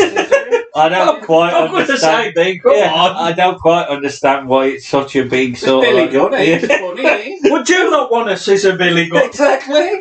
Who wouldn't want a Scissor Daddy? He's a former king of the ring, goddammit. I would rather do it with Babel. He's my Oh, God. I like Billy Gunn. I love Billy Gunn. Oh, I love Especially Billy. The moments when he's in this match and you realise he's still bigger than everyone. He's 61. He's fucking mad. You absolute madman. Get off the juice. In an alternate universe, this is Bart Gunn. Oh, Billy. Scissor Me Daddy Gunn. He is just brilliant. Lee is bullish, hitting a big crossbody to the back of Caster. Swerve gets some offense from the team with a forearm to the back of Caster, and then he mocks the scissors, which the crowd boo for. They do their "We Want Scissors" chant, which JR compares to the "We Want Tables" chant. Ah, come on. I don't know what Lee was doing because for a moment he just stopped staring at Billy Gunn. I love that they're sort of planning a Billy Gunn, Keith Lee match. Brilliant. We're doing it. Does that actually happen? I don't think they ever have. No. Caster hits a diving cutter onto Lee. Bowen tags it. It's a clothesline arm. And one of the thread throughout is basically that Bowen is a little bit injury prone. Now, I don't know whether he genuinely does slip, but he slips off the middle rope and tweaks his knee. If that wasn't planned, they do really good work with the rest. Because I think he can't. Well, It looked like it was. Not in this show, but they win the belt on the next show. They do really well to incorporate that into the rest of the match now because his left knee is hit. It's a drop kick to the back of the head. It's Trent 7 level of I shall sell my knee because Trent 7's every match. He loves it. He's brilliant at it. Anthony Bowers does a really good job in this match Yeah. of that. Swerve kicked Bowens to knock him down at ringside, and then Gunn gets into the face of Swerve, so Swerve gives him the suck it taunt. Back in the ring, he drops a knee onto the leg of Bowen, so they're working the leg. Lee tags in and with a move where he drove Bowen's left knee into Lee's left knee. I don't know what the fuck I wrote there. I'll edit that out. Yeah, I think so. Lee hits a splash onto the left leg of Bowen as Taz and JR liken Lee to Vader and Bam Bam. Lee hits a running corner splash as on Bowen's leg, I think. Well, I put leading. Oh no, Lee. That's it. Lee hits a running corner splash on Bowen's, leading to Lee needing to do 2 hard hand chops onto the chest. These matches, man, they go on. Lee picks up Bowens and tosses him across the ring. He does get some offense with the neck breaker off the middle rope. Caster gets the hot tag, and he's in with a back body drop to Swerve. 2 clotheslines. Lee and Caster jump onto Swerve onto the floor. No, 2 clotheslines to Lee, and then he jumps onto Swerve on the floor. Caster then jumps off the top rope with a crossbody onto Lee for a 2 count. Bowen is limping across the ring, which is really good. He constantly sells that leg. Caster fails to pick up Lee, who then ran the ropes and hit Swerve after Caster moves. They do start already going this. I'm going to separate this tag team. Yeah. Pisses me off. They've only been together a week, haven't they? I mean, Well, they're champs, but they're teasing the Swerve as the heel and Keith as the baby. yeah. Caster with a chop block, and Bowen with a knee on Lee, and Caster then covers Lee for a 2. Headbutt by Lee. Lee headbutts Bowen and sent Caster out the ring. Bowen then collapses on his left leg again, so Lee kicked Bowen in the leg to knock him down. Lee slowly climbs up top, so Caster went after him with punches. Bowen joins, and it leads to a double suplex, but Swerve tags himself in. He jumps off the top with a Swerve stomp for a 2, which does get the crowd to pop. Swerve then stomped on the left knee. He applies a half crab. This is what annoys me. Like, it feels that was enough for the finish, really, the blind tag. But then they work themselves back into, well, now we'll do a rest hold a little bit and work the leg. You just didn't need to go into another fucking crab hold. Swerve with a standing sidekick for a 2. He goes for a springboard attack, but it's right where Bowens is waiting. So, of course, we know what's going to happen. He pulls him down. Bowens holds Swerve on the apron, leading to Caster hitting the mic drop elbow on the middle rope, off the middle rope to the floor, which is a cool spot. Lee went into the ring to knock down Bowens, and as a double shot to Caster. Gunn then is on the apron arguing with Lee. This is where it does feel like this whole match and the last 15 minutes has been set up to lead to Gunn versus broke Lee. about a month ago. And how Fucking hell. does keep going on. Keep going on. Caster hits an attitude adjustment, which is impressive, but again, I'm not sure it needs that. You don't need to pick up the big man. Yeah, Especially if it's going to lead to to the win. Yeah. Yeah. The crowd thought it was going to be the win because so he hits that. Bowens then is back in. There's a spinebuster on Swerve. Caster hits the mic drop. Keith Lee's so fucking slow rolling over to break the pinfall that they think he's counting the 3, which just gets bullshit for the rest of the match. Swerve hits a Death Valley driver onto Caster on the apron. He goes after the left knee of Bowens, leading to Swerve hitting a backbreaker. Lee's tagged in against Bowens. They try and to fight 2 guys, but Swerve with a kick, and Swerve hits a kick accidentally onto Lee now after Bowens collapses. Bowens rolls up Lee for a 2. He hits a DDT on Swerve off the ropes for a 2. Lee had Bowens on his shoulder, then Swerve jumped off the top with a Swerve stomp into Lee's powerbomb. I don't know whether that's the name, but that's the finish. And the tag team champions have retained. I need. There's a tiny bit after the match where Keith Lee scissors bit again. Yeah, which annoyed me because you've done all the. You stared at him earlier. You've done all the work here to build to Keith Lee. That could have been a dynamite match. Yeah, I know. I think it was more about the dissension of Swerve looking at him and thinking, "What are you doing that for, you twat?" But like, it was too subtle, really, for that to matter within this. And also, I don't think you should be doing that. It is far too early and very, very pointless. I agree. And they have the championship. Can't they just all get along? The match had some spots that didn't really add to the story. And I like the leg stuff by Bowen. I thought Bowen worked really well in the match. Obviously, I love Swerve. I think he's a star. I think he's real. You know, I mean, he's in the right level now. But I do quite like Lee and Swerve as a team. You know, I like the fact that they've put two people together that WWE wouldn't necessarily have put together. I thought it was a good match, not quite a great match because I felt it went far too long. And I probably would have avoided all the tropes of the... Because this is about elevating the Acclaimed and the Bowen leg stuff. Yes. Not the It's fucking... the NXT Undisputed Era versus Mustache Mountain. That's the match the story. to elevate them, Yeah. so they're ready to take the titles. And when they take the titles, then you can focus on the Swerve and Lee dissension. But much like the AEW with everything is on fast forward because we must get to the next week. So Billy Gunn beat Keith Lee in. Why not? What the fuck are you doing? But I do like all four men in the match. I thought they're pretty solid. I really like Swerve. Jack? Yeah, it's a bit too long. Obviously, every match is, apart from the one later, which is 20 seconds. But it's a bit too long, but it's very good in a lot of moments. Bowen's does brilliant with selling the leg, and it should have been around the leg, and then he gets beat because it's a Boston Crab. Just can't on the leg. You don't have to do a silly powerbomb stomp combo, but that's modern wrestling. We have to do silly moves instead of just going, we'll just focus on the leg and win with a simple move to the leg because he built the leg. Yeah. He hurt his leg. I think Anthony Bowens has got huge potential. I always like watching him. I think Max Caster is a bit of a cock.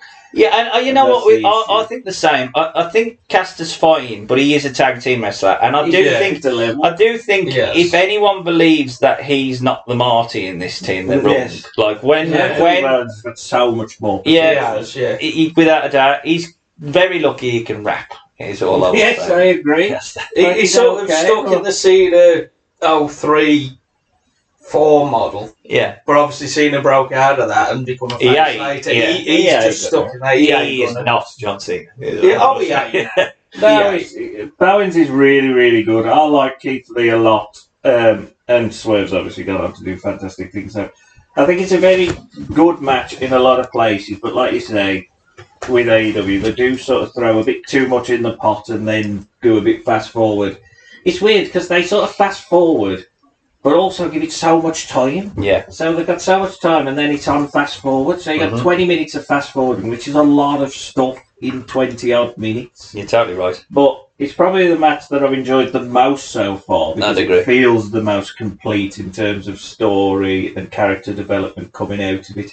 I don't think it needed to end with Keith Lee scissoring Billy Gunn because Anthony Bowens is there with his knee and it should be focused on him. Yeah. But now we're focused on Billy Gunn for some reason. Billy Gunn and not in the match, so that annoyed me.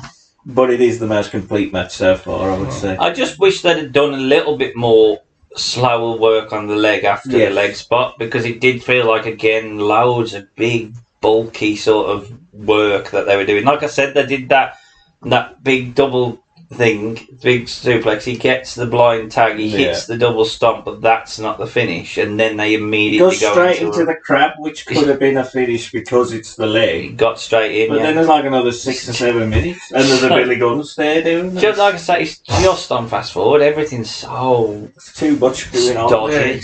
Sam? I liked the match, as you say, though it was too fucking long. Cut it down by about 15 minutes. Mm-hmm. And I do like all four of them. As you say, Max Caster, he has got a level. Yeah. He's alright as a tag worker. He's alright as a tag worker. He's the heater. He's got the gimmick. Like Robert Gibson. He got the on. Because Bowens has got a lot more potential than he has. Seeing being handled on his own. I do like Robert Gibson's a good worker. But Robert Gibson's got that on. Yeah. Caster has just got the only thing I would say in this, who's the heels? Well, there is. That's the thing. problem. That's the thing. So But they the don't heel- really play on my The heel. See His again. swerve. I wouldn't mind Well- if that was the case. Like Lee put up with the fact that he was. Oh, he's a bit of a dick in him, Yeah. but I like him. He's my mate. I get on with I him. think the Bit like It's Lou, like the Sting and Lou. Yeah, the thing, yeah. Always said. You can have Wi-Fi. that. You can have that nuance. Yeah. I just hate the fact that it always has to lead to.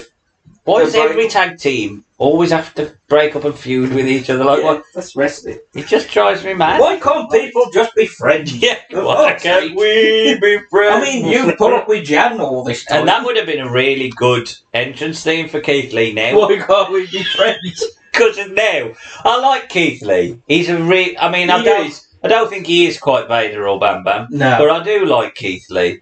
But again, he's another one you just think, why are you fanning about in that company? Like, what is Yeah. the point in you Yeah, being in Vince, that Vince, company? Vince got hold of him, and instead of going, I like big men, and he's a big man, he went, I will make him a Bearcat. Bearcat. Well, I think, I kind of get actually- where he was going with it. I Yeah. kind of got it. But Yeah. We all was get shit. it. I think if I'm honest, Keith Lee would be better in a smaller indie promotion where he could really TNA. Point in TNA, TNA. NWA, that sort of stuff. He would. MLW. Just don't dye your hair grey and wear that stupid fucking robe. I don't know whether he died. I think he just let it. I think he just is. Oh, it was It's his just- way of going against I think his he's a dad. surprisingly old man. He probably is. Anyway, John Moxley's got a Cincinnati Bengals hoodie and he's fighting someone. So Is he bleeding? he's ready to start to bleed, I think, by the sounds of things. I do like Regal. I'm glad we get a little bit of Regal on this thing. Oh, I thought he Again, got at this point. Another so I was bloke surprised. who really doesn't want to be there. No. But he does. I like Regal. He does his best. Yeah, to do what he's got. Right. What he does. Well, he just flirts with Excalibur. I think we're Marry the probably match. we're into the second half now. Fucking hell, second half. Johnny just kicked off. How much woman- extra time is So the women's title has been vacated by Thunder Rosa. Not vacated. She's still women's champion. Yeah, But she can't defend it because it's injured, 'Cause so it's I'm gonna. And the AEW deserve a women's I champion. fucking hate the intro. So they're gonna have That a don't women's. make no They do it. fucking sense. They do a package where they focus on all four women. So the four women being Britt Baker, Jamie Hayter, Shida, and Tony Storm. I love Tony Storm now. Tony least Storm them is not the Tony She Storm. was quite on her feet, I think. Really struggling. I think Britt Baker is clearly levels above them in terms There's very of Charlotte promo work. Flairish. But not only that, promo work as well. I think she is the clear heel, but has she got some kind of alliance with Jamie Hayter? Jamie going Hayter on? has come in as a sort of bodyguard Yeah. person. Which I wish they'd have got over a little bit more. Maybe they could have done dual promo or something, because someone who just jumps in, Yeah. it's not clear. Because I did think Hayter is obviously a babyface, because the crowd just fucking love her. So anyway, four-way women's match then. Early on, Tony gets in and is tripped, and the crowd starts immediately chanting for Hayter. Hayter, as all four women get in with a series of near falls.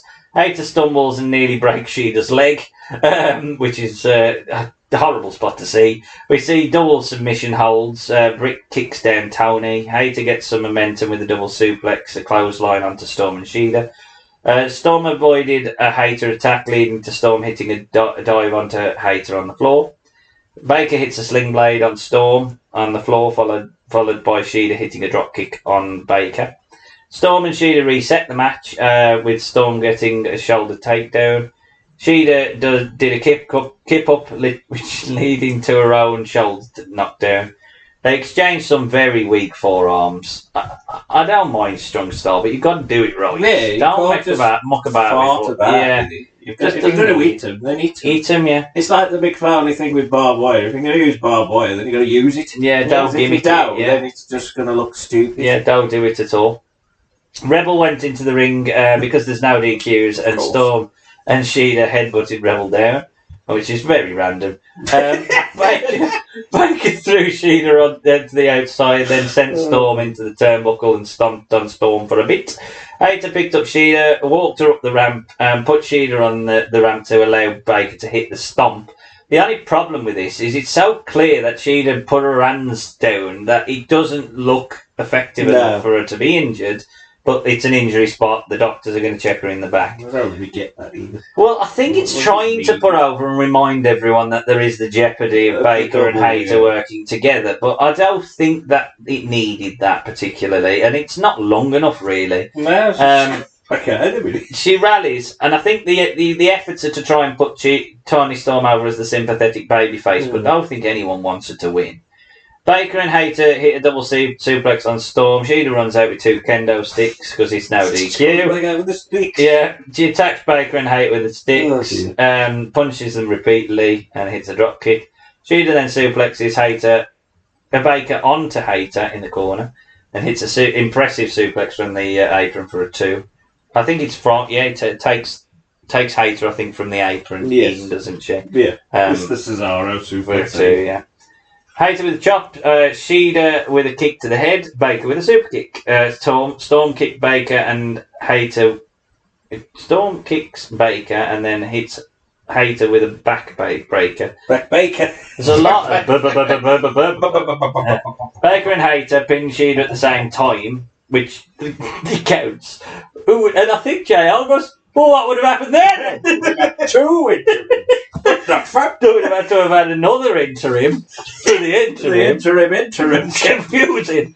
Sheena hits a jumping kick to the head, followed by a Falcon Arrow for a 2. Storm breaks up the pin, German suplex on Sheena. Hayter grabs Storm, hits a tombstone pile driver. Sheena with double knees on Hayter. Baker with a super kick. Sheena and Baker hit the stomp on Sheena for a 2. Baker puts on that dreaded glove.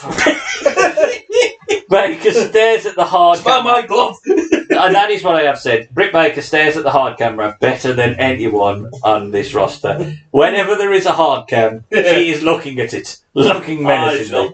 Yes. Storm sent Baker to the outside. Hayter sends Storm out and the fans cheer for Hayter, who hits a ripcord lariat for a 2 because Baker pulls the ref out. She's heel. It's Paul Turner, the ref, by the way. Yeah. Hayter was mad at Baker, and so were the fans. Storm hits the Storm Zero spike pile driver on Hayter. Baker threw Storm out the ring, goes for a cover, but gets a 2. The crowd now have completely turned Jamie Hayter. I don't know whether this leads to the turn, by the way. And Storm hits a DDT on Baker and a DDT on Hayter, and Storm is the interim women's champion. Even that, and it was only 15 minutes. There was a lot of fucking stuff going on. Sam, I'll start with you. Some of these women I'm sure you like, some of them you probably hate. Some of them are okay. I do like Hikaru Shida. I think her deserves a little bit better. Because I think her title reign, they did the big build with it, and then they get a title reign and it kind of ended fairly quick. Sheeda's technically 53 weeks. Shida is technically the best wrestler. One of the best wrestlers. So Tony Storm needs a gimmick change.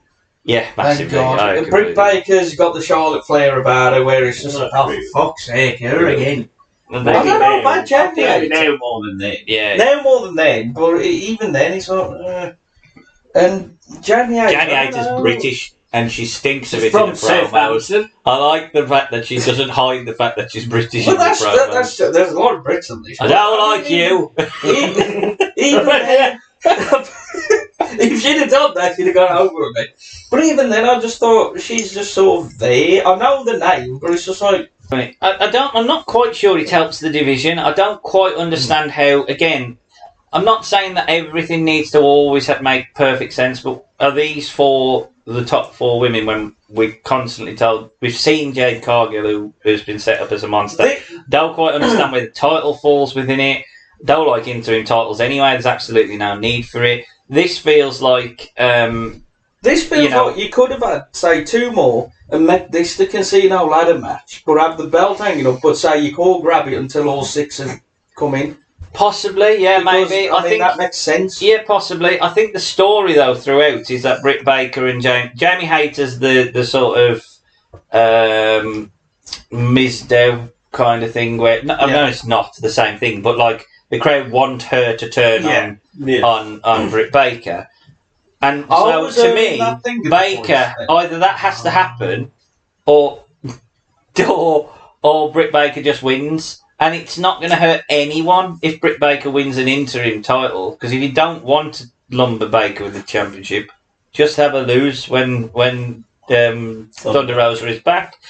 I don't think Toni Storm winning makes any sense. Like, it does feel like we want to just put it on her because we're desperate, because we know that she's got something. Now she's brilliant, but out of these four, like, she seems the most irrelevant to me. Admittedly, I'm watching it in a vacuum, but I didn't hate the match. It just didn't really do a lot for me. Jack? The match is okay. The four that are in it are probably the next four below Thunder Rosa, if you take out the fact that Jade is, for some reason, on her own as the TBS champion. Okay, I can forgive that. The problem I have with the match is it sort of just builds to Britt and Jamie are this is the thing. We've organically got behind Jamie Hayter. Britt Baker's now the heel. We've built the match towards where Britt Baker's going to cost Jamie Hayter and win the belt, and then just Toni Storm just wins, who was probably the most relevant in the match, and she was the one who was supposed to win the title match. And then she's become the interim champion. She does become the actual champion because Thunder Rosa's injured forever, so they just say, yes, he's champ there. Oh, is that what happened? Yeah, that just ends up being the champion.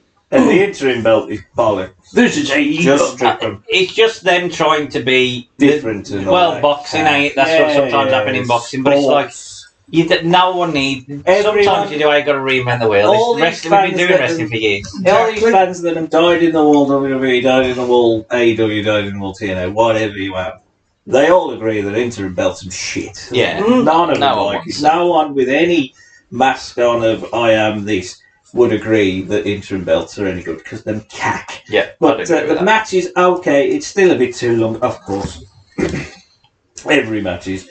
But and it just feels like there's two people in here with a story where we can do something coming out, and we've decided to put it on the one that doesn't have it. Because Britt can win it, then she can fight Toni at another pay-per-view, and we can build Jamie Hayter organically to be the one that beats Britt Baker. Well, you might not be able to answer it, but logically from here, I can't feel that this is ready to explode, the Britt Baker Jamie Hayter, because there's only that little moment, so I assume it's something that...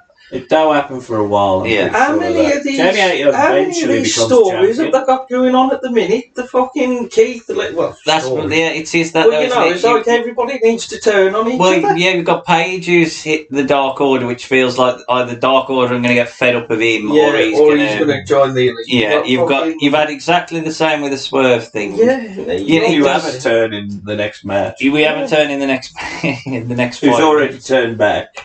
He turned, then he turned back to go with the man, and now he turns again.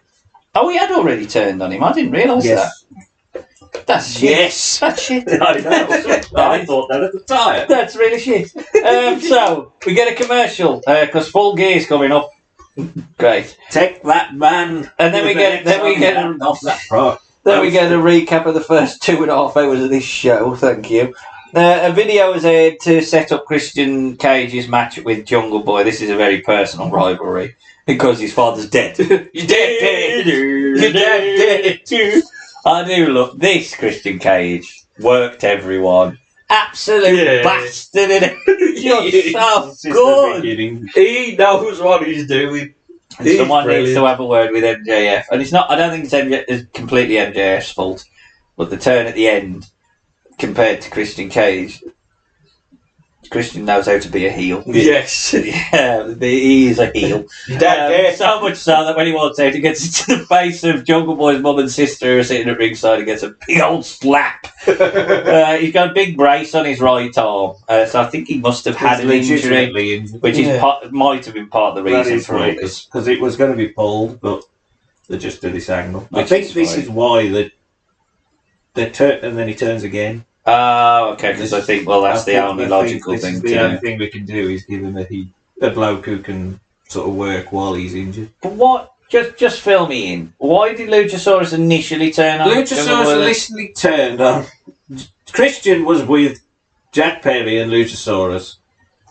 Christian sort of turns on Jack Perry, I think. Luchasaurus, for some reason, aligns with Christian, so he turns on him like, yeah, he's shit. And the little man.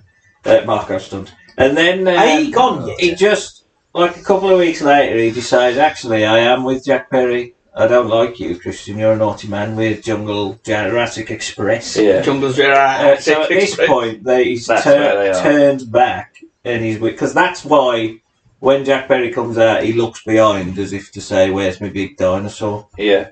Well, then he goes to the face thing, doesn't he? I think he's coming out of the face tunnel, but then he's going, "Where's out. my big dinosaur?" Yeah. And he just appears. And then the scene. Walks in. Batters him. He gives him a chokeslam onto the steel stage, which JR half sells. That's all he does. Yeah. For the love of bad guy. Yes. And then Luchasaurus carries Jungle Boy down to ringside. To be fair, you can see the marks on Jungle Boy's back from the steel grating. That's not enough, though. He gives him a powerbomb through a table at ringside, right in front of him. Real steel. Cry me a river. We have to now put him through a table as well. Yeah. Puts Jungle Boy back in the ring. I agree with you there. I think it's too much because then you legitimately would be thinking, you're a fucking moron. Like, why are you saying, I'll have this fight? Because it's not for anything. I'd just go, no, I'm hurt. I'll fight him next week. Aubrey Edwards asks Jack Perry if he's okay. Jack Perry tells her he's ready to compete, so she rings the bell. Says, ring the bell. Ring your fucking bell. Christian hits a spear, which does get a pop on the 2 count, and then hits a kill switch and pins Jungle Jack Perry, or whatever his name is now, and he's done in under a minute. But he's injured, we understand it, and actually, don't think it's too bad of a thing if you're going to do the turn. I think it's probably the best thing on this show by a mile so far, because a great heel has been a heel, and he's outworked, and he's worked everyone, and the storytelling was brilliant, and actually, it makes me want Jack Perry to overcome the odds and stick it to Christian.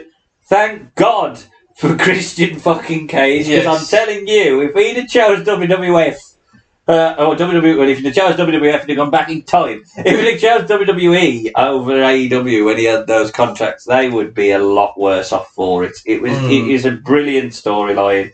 This is the sort of start of it, or early parts of it. But very soon, Christian is firmly the best heel that they've got on the roster.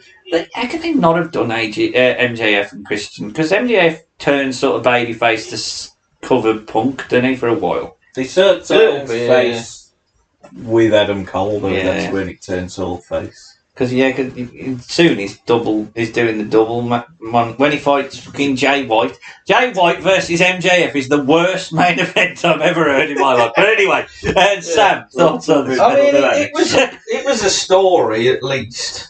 There's something, and obviously, as you said, thank God for Christian on this. At least he knows what he's fucking doing. Yes. I could have done without the fucking dinosaur turning, then turning again. Yeah. turning towards freedom. I didn't know, so in fairness, I didn't actually judge it. He just turned. It's a bit quick as well. They sort of come out and then Christian do like... Yeah, just sort of come out and then I'm just going to eat you. And Jungle Boy, I know he's a twat because he is, but at this point you could have done something as a face, like an underneath face, and then you realised he's a cunt, so let him be that. I think he probably comes out better for it. I don't think he ever gets like his big moment over Christian. But he does. He puts him in the casket and he drops. Does he? Yeah. Oh, yeah. There's a SmackDown v Raw casket match. I think I'm probably in the casket. It goes so quick. He just poof. Like that. Was it a buried alive match or a casket match? A coffin match. It's basically a SmackDown v Raw buried alive match where you have to put him in a casket first. I don't dislike Jungle Boy. I mean, obviously, I don't know him as a person. He does come off a little bit like a knob after all the next bit of CM Punk, which we will be back for. But in fairness to him, what he's then done from that is turn himself into a leather jacket wearing unshaved heel, which is probably the natural sort of progression. I mean, the issue, but even then, so could go up. The issue with that gimmick is it's based on you cannot fight. Well, that's the So problem. your whole gimmick is based around somebody that's not there. That's the problem Yeah. with airing the footage on. Well, Yeah. You're stupid. Yes. The death. Oh, this is stupid. It's all right. Oh, so Jack, thoughts on the match? I didn't get to you, Jack. yeah, it's the best. One of the best things to happen so far because it's an angle. It's character heavy. It's basically we are forwarding a story, Yeah. and we've done it in 2 minutes. Yeah. And everything else has took 20 odd minutes to get. Probably nowhere near as far in a story as these two are. Yeah. Because, like you said, Christian's now a mega heel. Luchasaurus, he should take the mask off, or he should become something else. Now he's not a dinosaur with the little jungle man. Yeah. And Jungle Boy Jack Perry, I want to see him beat Christian, and we are creating a babyface. So everything was fine.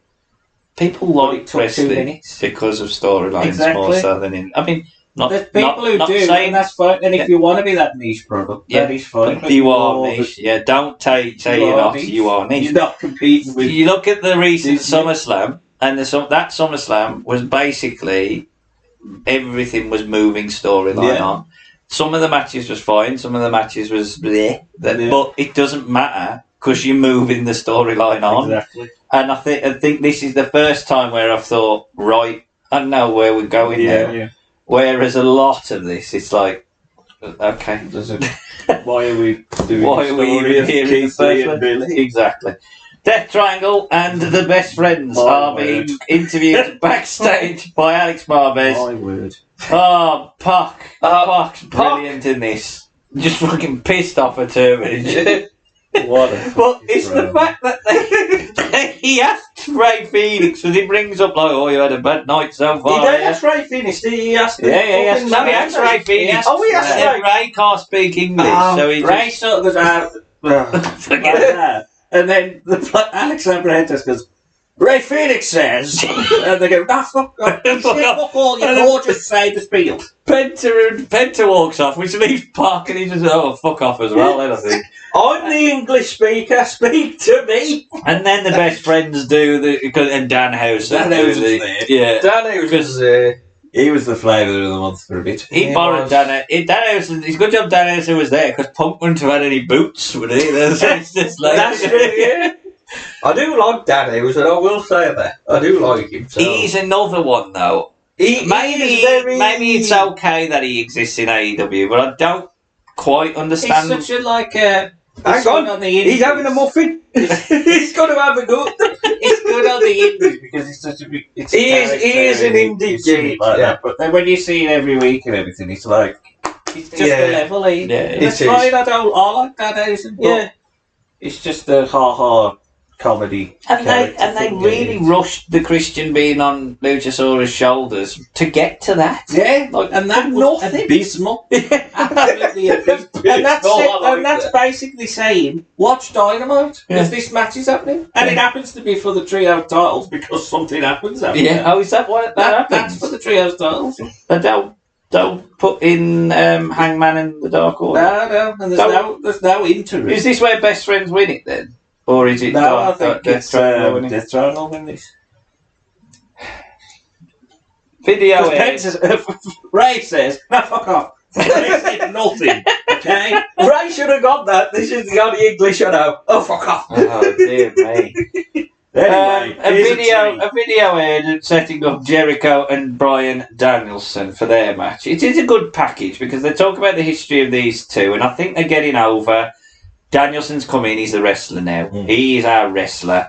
Jericho is Jericho, but he's going in and saying, "Not only am I the best, Yeah, I'm the best wrestler in the world." Are you And not I'm a gonna- tree yet? And when I was the best wrestler in the world, I was Lionheart. I'm bringing back Lionheart. Yeah. So he is. He's done that about 4 times already at this point. I do like that Jericho has decided that he's extremely versatile because he's got all these characters, ignoring the fact that a lot of them are shit. You can't just go, well, I was a wizard.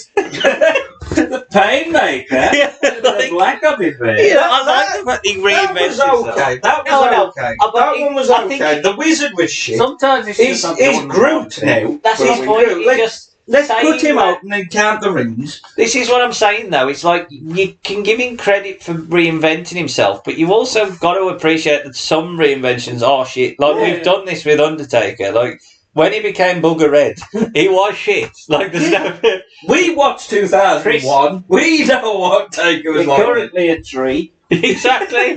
You know, I don't mind you reinventing, but I think you've probably got to the point now, Chris, where you don't need to, like, just ride it out. You're that far Chris into your Jericho. career. That's it. You're Chris Jericho. Give me Chris Jericho. If Sting says, right, time for a reinvention, I'm going to come out and be a silly gimmick. I'm going to I mean, get me a guitar. I am now a singer. Even Sting smashed his face into a tomato and then shaved his beard. Yeah. You know, that day worked for him. Jericho's that far into, even here, he's that far into his career where he doesn't have to keep doing silly iterations. Although I don't mind this one-off sort of Lionheart throwback. That's fine to a certain extent because he plays into the storyline. Yeah, He makes his entrance with the Lionheart graphics. They play Judas very briefly before it goes into what I think is the Lion. It's not. I don't think it was his theme. He gives a middle finger salute to the fans on the way down to the ring.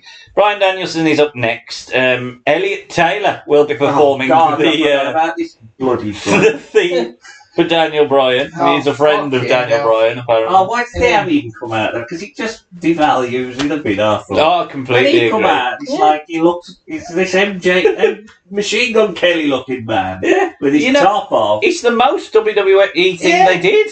Like, and he's supposed to be the one. Oh, I'm serious now. And Like, I actually looked and I said, who the fuck's Elliot Taylor? This is the serious match. The man who's a sports entertainer has come out and been serious in Jericho with his lineup, and the man who's supposed to be the serious wrestler has come out with his silly rappy friend who raps with a very childlike voice. totally How correct. does a cat thing? Yeah, it is like, ladies and gentlemen, here's Lou Bega. That would have been better. Yeah. Daniel Garcia, who is also with Jericho's crew of people, is shown watching TV backstage. One of the threads here is that Daniel Garcia is not going to interfere in this match. I think Bryan put that to him. Yeah, Don't he interfere. likes Bryan, and Bryan's always been like you're a wrestler, not a sports entertainer. Yes, and William Wrigley's on the commentary team and puts over knowing a lot about Jericho and passing that information on to Danielson. Which has happened quite quickly because Danielson has only just joined, but now he's in a group, and now he's with Regal, and now we've done this, and now we've done that. But here's a dream match. So there's a lot going on. We're going to pay per view. The fans are chanting something that Jericho doesn't like, so he flips them off. And then Bryan starts stomping Jericho's face repeatedly. Jericho retreats to the floor. He delivers a hard chop to the chest, which Regal says, no, palm strike. I think when he's stomping his face, I think Jericho legitimately gets pissed off. He must legitimately stomp because he throws that chair, gets in and slaps him off. Yeah, he does. And I think, well, exactly. I think Bryan, because Bryan is Bryan, he is very open in the fact that I like this kind of wrestling. I am now in a company where they will not tell me off for just beating someone in the face. So here you go. But I think he quickly forgets that he's fighting Chris Jericho and not Dante Martin. Like, you know, exactly. I have Kofi tits now. I paid me dues. Fuck off. So he does. He gets in, he slaps him around the face, and then starts doing the chops. And Regal calls it palm strike. Bryan breaks free of an armbar leading to a suplex, and then steps back on Jericho's legs, pulling back on the face. He works over Jericho with repeated forearms to the face, and Jericho gets taken down, hooking the arms while pulling back on the arms. Whilst Jericho said that this was the best side of Jericho, where he tries to out wrestle someone. I do like Regal on commentary. I think I probably think if he was on it all the time, it might get a little bit cartoony. But and I think that's what happens because I recognise he's good on commentary. So every now and then he's just fucking on commentary all the time after this. But he is good here at the very least. Bryan now, he asks if they want entertainment and turns into Rick Rude. Oh, it's just does the swivel of the hip. Yeah. He tries a leg. What the hell is that? I don't know. Jericho with 3 hard chops. They exchange chops again, and Jericho hits a double underhook backbreaker. Jericho then does a belly to back suplex, followed by the classic "Come on, baby" pin attempt, when he just puts the one, the cocky pin that he does. Jericho slaps Brian repeatedly, and then he goes into like a Zen pose, and Brian with a forearm. Jericho gets knocked down to the apron. Jericho hits his springboard drop kick from the apron, and then Brian kicks him to avoid a sort of dive through, sort of suicide dive. Brian then with a missile drop kick off the top to knock Jericho down in the ring. Brian went for a kick, but Jericho avoids it. He wants to put in the walls of Jericho, but Brian gets out of it. Jericho is charged, and Brian moves. Jericho hits the middle turnbuckle. Brian then hits a Hurricane Rana off the top, catches him, applies the whirls of Jericho, which looks a little bit like a Boston Crab, to be perfectly honest. A little bit. Yes, because it is. But yeah, it's Brian counters the submission with an inside cradle for 2. Brian moves and Jericho went over the top rope. Brian hits his suicide dive on the floor. Chops. We go back into the ring. Brian goes up top, but Jericho trips Brian. And then Brian with a headbutt knocks Jericho down from the top rope. He hits a top rope headbutt. Jericho rolled in to avoid it. And Jericho went for the lion salt. Brian gets his knees up to block. They exchange some holds, leading to Jericho hitting a tombstone pole driver, which I've never seen him hit before, followed by a lion salt. Jericho with a rolling kick to the face.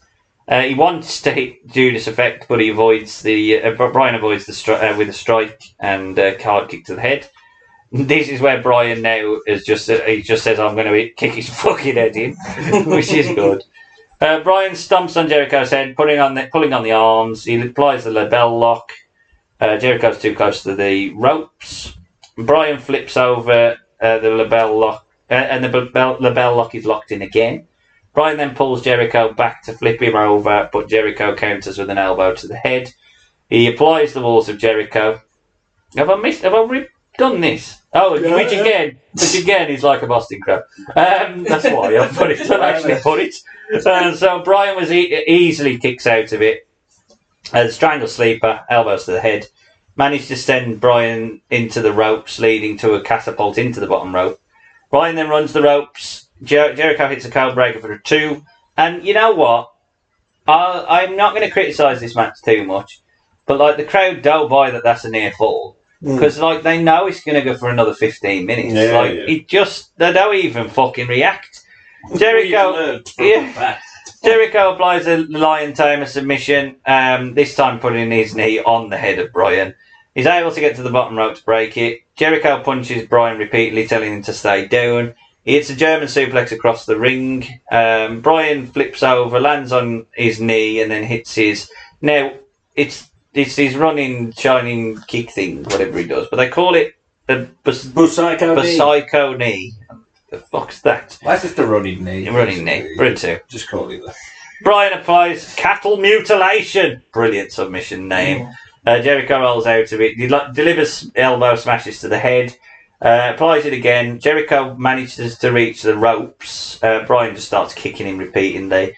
Jericho gets a 2 on a roll up. Brian with a rolling elbow, leading to more elbows to the body. They back their way into the corner, and Aubrey Edwards, bless her, does overact a little bit. No! No! Oh my God! Turns round.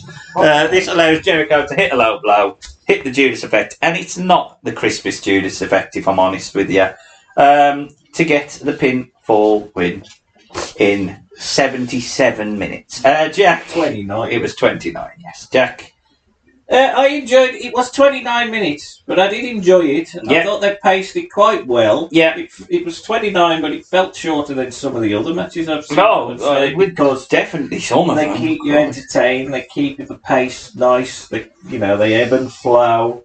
This suffered because we'd had so many. This was the long match. I think it's been a long show, and we've had long matches, and now we've got to a match that I care about.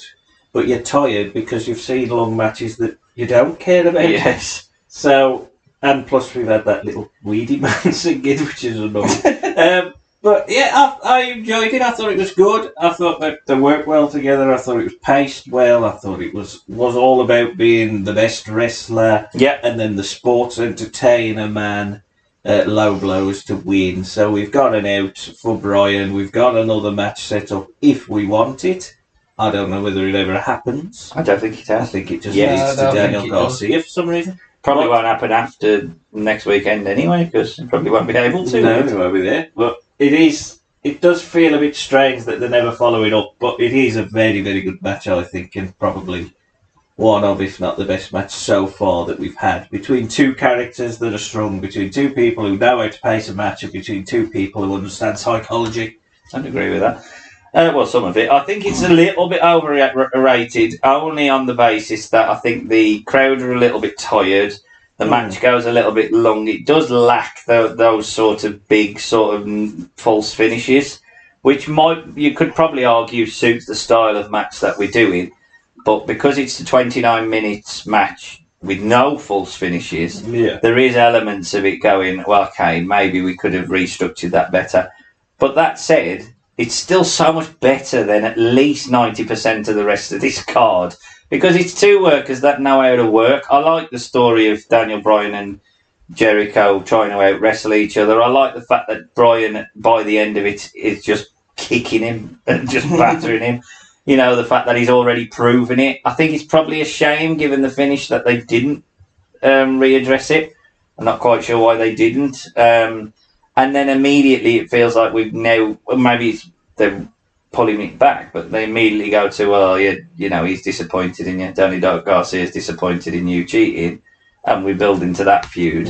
Well, Brian's the one who's come in, said I'm the best wrestler in the world, lost in a match, and okay, he's got an out, and then he just moves on. Yeah, I'm pretty sure that Which is again, Which is AEW. AEW all over,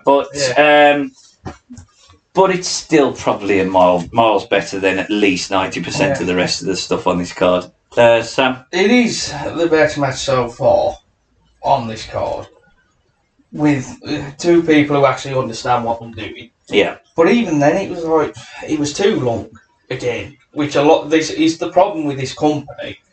I am sure you would have said that if, like I say, I think in fairness to these... You could have shaved off a little bit of time with it. Well, possibly. And I think... fucking hate Aubrey Edwards. In fairness her overacts, it looks like belly draft with lipstick. It's just fucking horrible. I just call Stan the bitch. Fucking fire her. She ain't a good ref. She ain't. I do think in the one spot she's got to get involved, she overacts. It's just, in fairness to her, and I do think she's probably become a little bit of a trope of AEW of we had the first proper female referee. Whether that's true or not, I don't know. No, but it's like they really put it. Yeah, you know, I think they put her. But it's just in a world title match. She was a ref and all. Yeah. Oh, whoop-de-doo.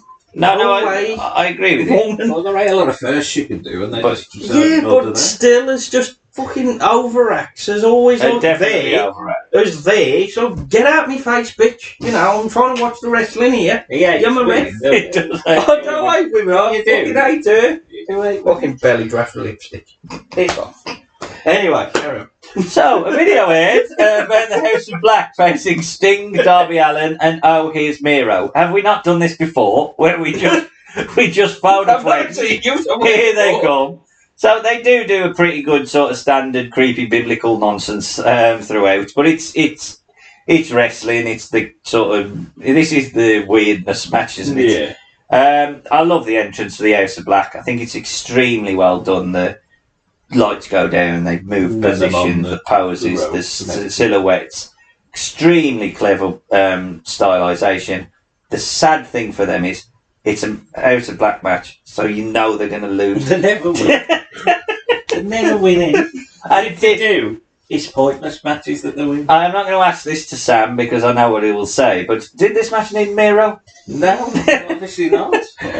So Miro is with Darby It Allin and just Sting. makes the story. It devalues the House of Black even more because we're basically saying the story is between the faces getting on. Does- Yeah. Don't Or two Miro with just Miro. disappear after this? This is like his He last just match. does it now. all the time. No, he sort of comes in and they've got someone for him, and then it's Right, we've got nothing for you. He's gone back to He's loving it. Bulgaria, right? That's what I mean. He's loving it.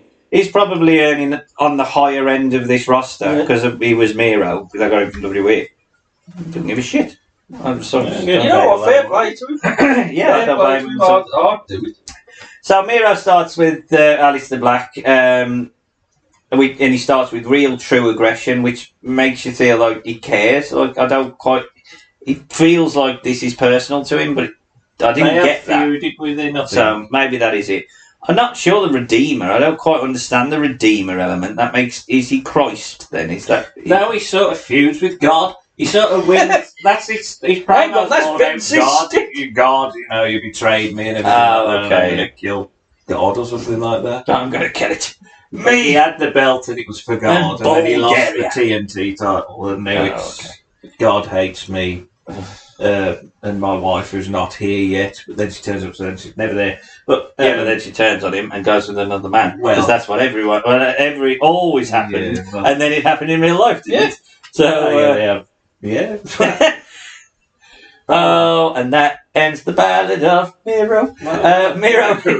Yeah, but he's with Billy Mitchell, eh? That's what he's doing. Billy. Oh, no, he's not him. Miro hits a belly-to-belly suplex on Buddy and a spinning side slam. Doesn't want to tag out, so as Jack alluded to, there is an element of this storyline being, can he get along with Darby Allin? I don't know why Again. Why are we building Miro v Darby? No idea. Or Sting? Buddy hits a jawbreaker, and this means Miro bumps into the rope, so Alan tags himself in. He's flipped around. Buddy leading, and it leads to a 2 count. Black makes the tag. He kicks Alan, and then he gives a kick to Darby Allin, who's on the back of Buddy Murphy. God. Black with a running black on a seated Darby Allin for 2. The big men, King gets in. Oh, sorry, the big man, King gets in. And he just basically throws Darby Allin around and into the turnbuckle. Chops Allin off the top rope to the floor. He throws Allin into the barricades. I'm going to call him Darby from now on, I think. Black with a snapmare into a kick to the back. Black and Darby do a collision spot, knocking them both down. Buddy with a hard chop onto Darby, and then Darby tried to fight out the corner, but Buddy hits a rising knee to him. Buddy then punched Old Man Sting on the apron. You don't punch Old Man Sting. Whilst Miro got the tag, which the referee didn't see. The Sting's just in. I love that though, because JR's really shocked, but we've seen that spot 50,000 times, JR. Yeah. We've all seen it, mate. Darby Allin finally broke free, leading to Sting getting the tag, which is basically what we want to work to, mate. Yes. He unloads on Buddy and King with punches. King is charged. Sting ducks. King splashes Buddy by accident. Sting with a neckbreaker onto King. Then he stares at Black, who gets tagged in. And this is definitely, again, another situation where we've got a trios match which is built around 2 singles. We want to see Sting and Black. That's what we want. Everyone's up. They're standing for it. They exchange punches. Black gets a kick and Sting got a takedown. It goes into the Scorpion Deathlock. Buddy kicks Sting, but he no-sells it. Black punches Sting. He no-sells it, so they double kick him. He still wants to no-sell it, but he kind of starts to starts to fade. Not going to be feet. Yeah, but he gets a knee bar submission on Sting. So Miro pulls Black towards the ropes, hits a running kick. Buddy hits a running kick onto Miro. Sting avoids the triple team move. He hits a Scorpion Death Drop, and Darby jumps in, hits a coffin drop onto King, but it's only for 2. Miro knocks Matthews down, and there's a leaping thrust kick onto King. Miro charges on the floor with Buddy, hitting him and sending him into the steps. Darby with a flipping stunner on Buddy. The suicide dive onto Buddy on the floor. Darby went for the spin kick.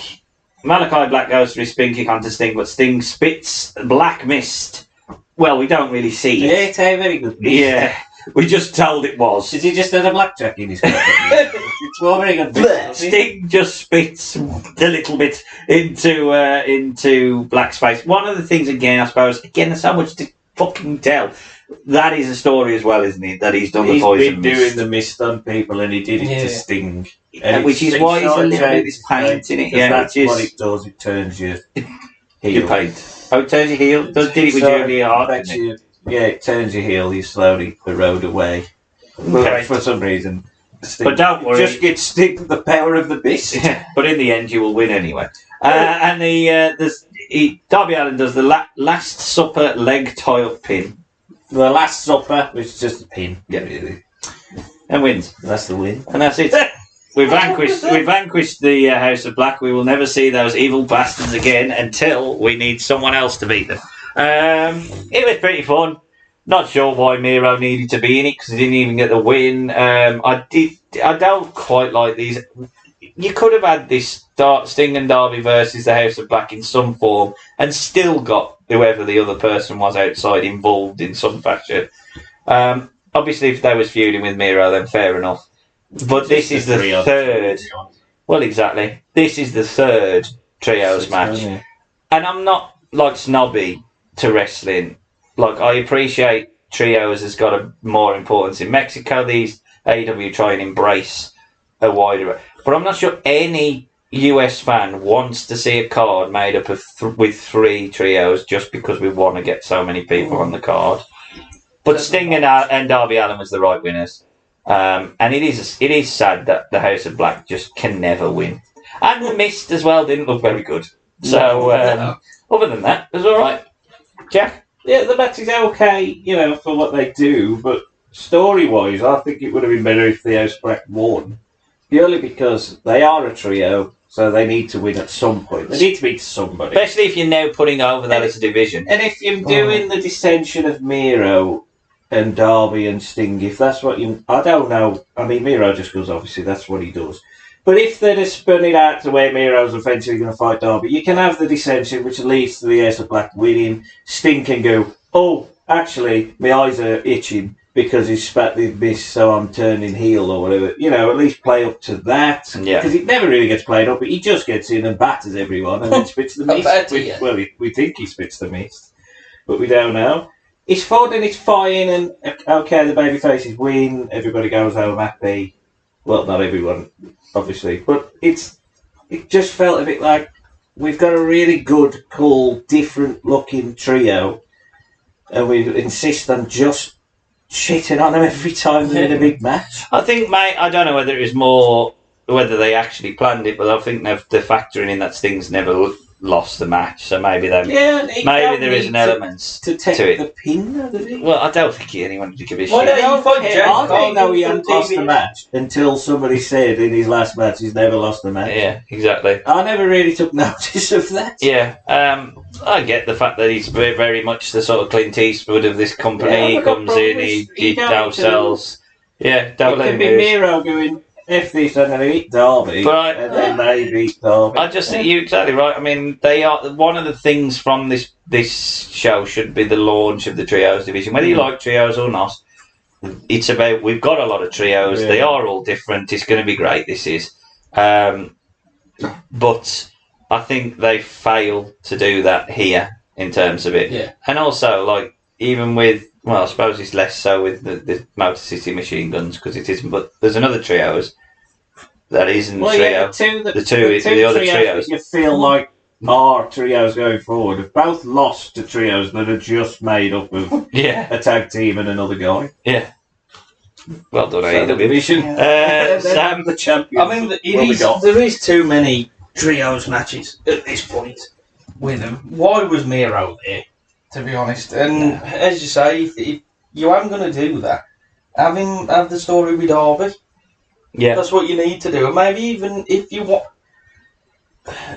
You could have... Obviously, Darby should lose if you're going to have the House of Black win, which they should have done. But you could have had Sting like fighting on his own and trying to stop Miro fighting Darby and stuff. And that could be a way of giving him an out while he loses. yeah. You could always do that. But the match was just like... It was there. I don't think anything was wrong with the match. But Yeah, it was just like, It was definitely just that harmless yeah, match before the main event. Yeah. yeah, yeah, Just one of those. definitely. There's an interview between Chris Jericho and Danny Garcia, which is conducted by Tony Schiavone.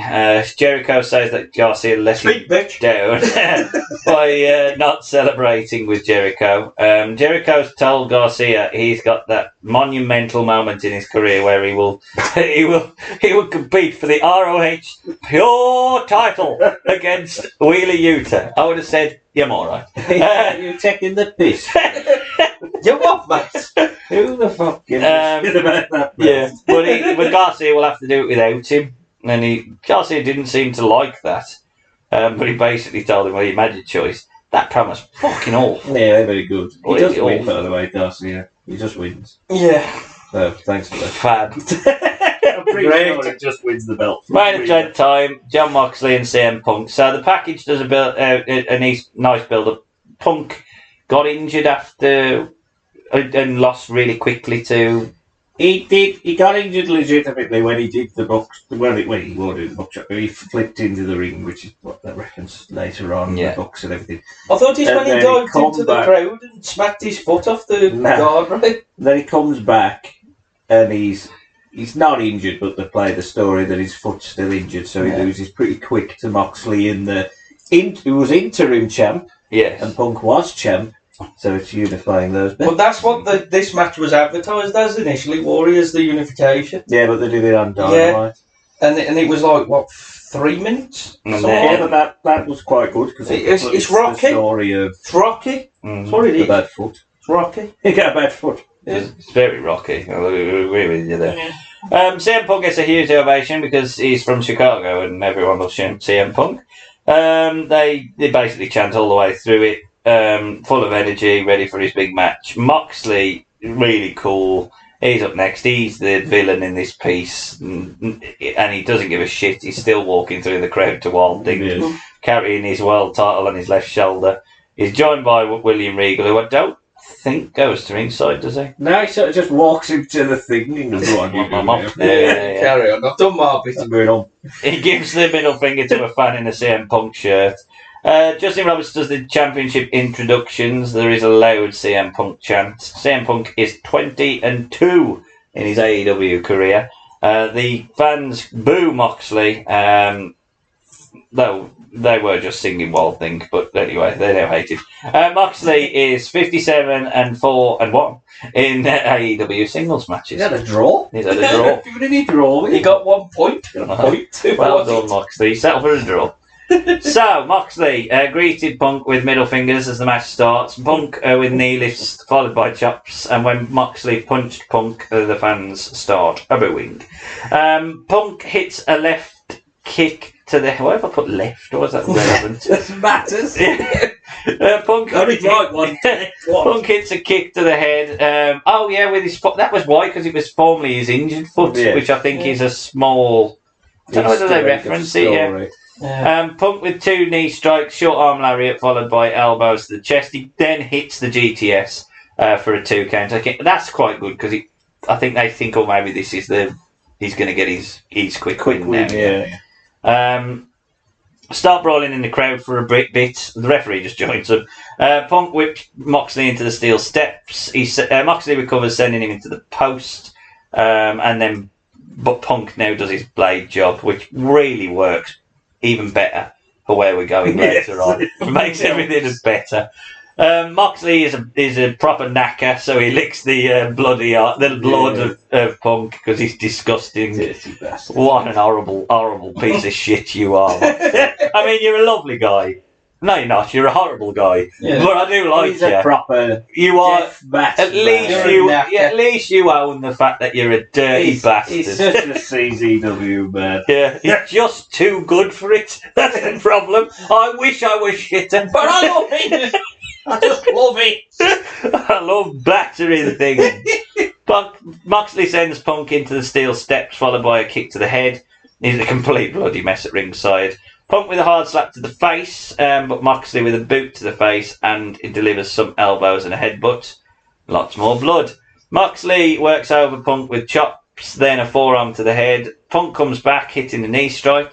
Moxley stops Punk with a knee breaker, and then drove his knee whilst pulling on Punk's left foot. Moxley with a double stomp to the abdomen, starts applying a single leg crab, turns it into an STF and grinds Punk's bloody head. Punk starts gouging the eyes of Moxley to get out of it. Moxley with a forearm, followed by a drop kick to the left knee. Moxley with a dragon screw leg whip, followed by a figure 4 leg lock. So he is doing the work on the leg. Punk flips off Moxley, who lets go so he can do more damage and hits a pile driver for a 2. Punk pulls on Moxley's left arm to send Moxley shoulder first into the ring apron. The fans start chanting for both of them at the same time. Punk sends Moxley shoulder first into the turnbuckle, followed by a kick to the arm, stomps on Moxley's head. He applies the Anaconda Vice submission. Moxley bites on the head, then he stomps on Punk's head, and the fans now start booing him.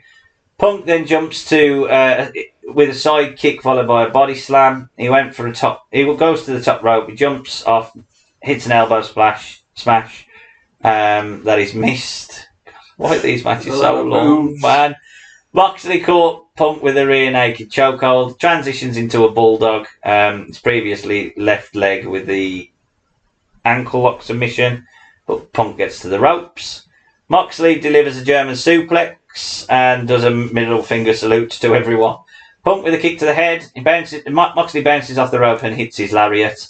They now start doing the weird knackered punch spot, which the crowd react to. Moxley kicks the back of the leg. Punk hits the neck breaker, goes for the GTS, but it's blocked. Moxley hits the Death Rider slam for a 2 count.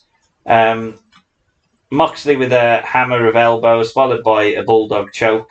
Why do they call it a bulldog choke? It's just a choke, just call it the bulldog choke. As the crowd starts chanting. Kendrick used to do it, but he called it the bully choke. Oh, I like that one. It's It's a bit of a bulldog headlock with a choke. Punk picks up Moxley. Moxley slid to the back. Slid to the back, going back. What the fuck is that? It's the GCS. This is by this one. I've watched 4 hours of wrestling. I have given up. I remember it. Yeah. He bounces off the ropes and falls back onto Punk. I don't think I've got to that point because I'll write that in a minute. Moxley slid to the back, blah blah blah. Punk countered a choke attempt. He hits a GTS, bounces into the ropes and onto Punk's back, which is that's a really good spot. Like picks him back up, hits another GTS, and CM Punk is the AEW champion. Crowning glory, overcome the odds. He is Rocky. He is in Chicago. What you must now not do is bring out take his moment away by getting the fans to cheer louder for his next opponent, which is a heel in his homecoming. Fucking nightmare this company is.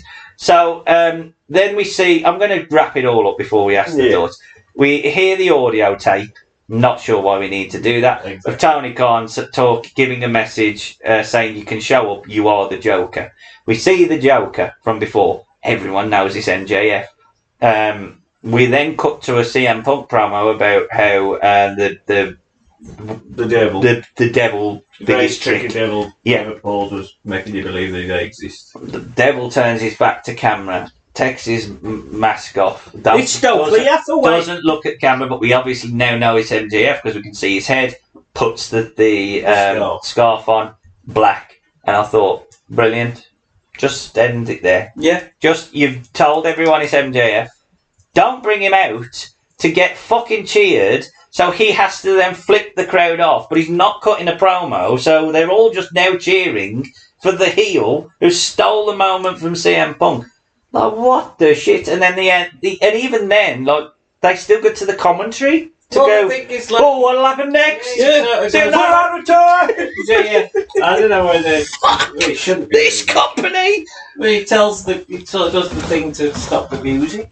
Yeah. And then he gets the lad it's like, why haven't you stopped with the music? So stupid. Like, I like that. I wouldn't play. I would have just gone cut to it. Never have had not the audio. You don't need to. The phone call builds up UV Tony Khan. Exactly. Exactly. It's Tony Khan getting himself over. But all you got to do is. Punk's got his big crowning moment. The devil would be a bastard. He's cut into the feed. He takes his mask off. We all knew it was MJF anyway. And he cements it, end of show, black. Fade to black, Monica, done. At the very least, I'd have come away and thought, well, I know where CM Punk's next feud is. That match with Moxley was fine for what it was. We're off to the races. But then they have to bring him out to do the AEW thing of listen to how vocal our crowd are for cheering for the people we don't want them to cheer for. Like, how stupid, so stupid. Stupid. Thoughts on the match? Stupid. Well, the match is good. The match of Punk versus Moxley bell to bell is very good. He gets injured pretty early on when he's going into the crowd because he keeps pressing with his elbow. Look, tempo, he's made out of Rice Krispies now. He's so broken down, but to be fair to him, he still has a really good match. There's a lot of blood, which I don't mind because at least that is a difference to what WWE can do. They can do. Yeah, I don't mind that either. And it wasn't overdone on this show. They only did it there, and Joe randomly bled. But at least here he had a moment and it looked very good, visceral and all that sort of stuff. Moxley worked really well because he focused on the previously injured leg. He's vicious, he's biting, he's licking the blood, he's a dirty knacker. He works He's a disgusting, horrible troll. And Punk, like you said, what a troll. And Punk, like you said, he's Rocky. He fights from the ground up, and he's all, he's going to get the win, and he fires up and gets the 2 GTSs and he wins. And that should be it, like you say. The problem is we've got a devil, and instead of, we all know it's probably going to be MJF, but instead of allowing that to play out on TV for a few weeks, we'll just wrap it all up here and kill the new babyface I don't particularly mind the fact that you want to do it in all one, because it was so fucking obvious who the devil was after it. So I don't mind that. Just MJF being a cunt to get in the moment and ruin it, but you've got to do it off camera, because when he then comes out on Dynamite, if the crowd are a bit confused as to whether he's heel or babyface, you give him a promo and he turns himself heel. Yeah.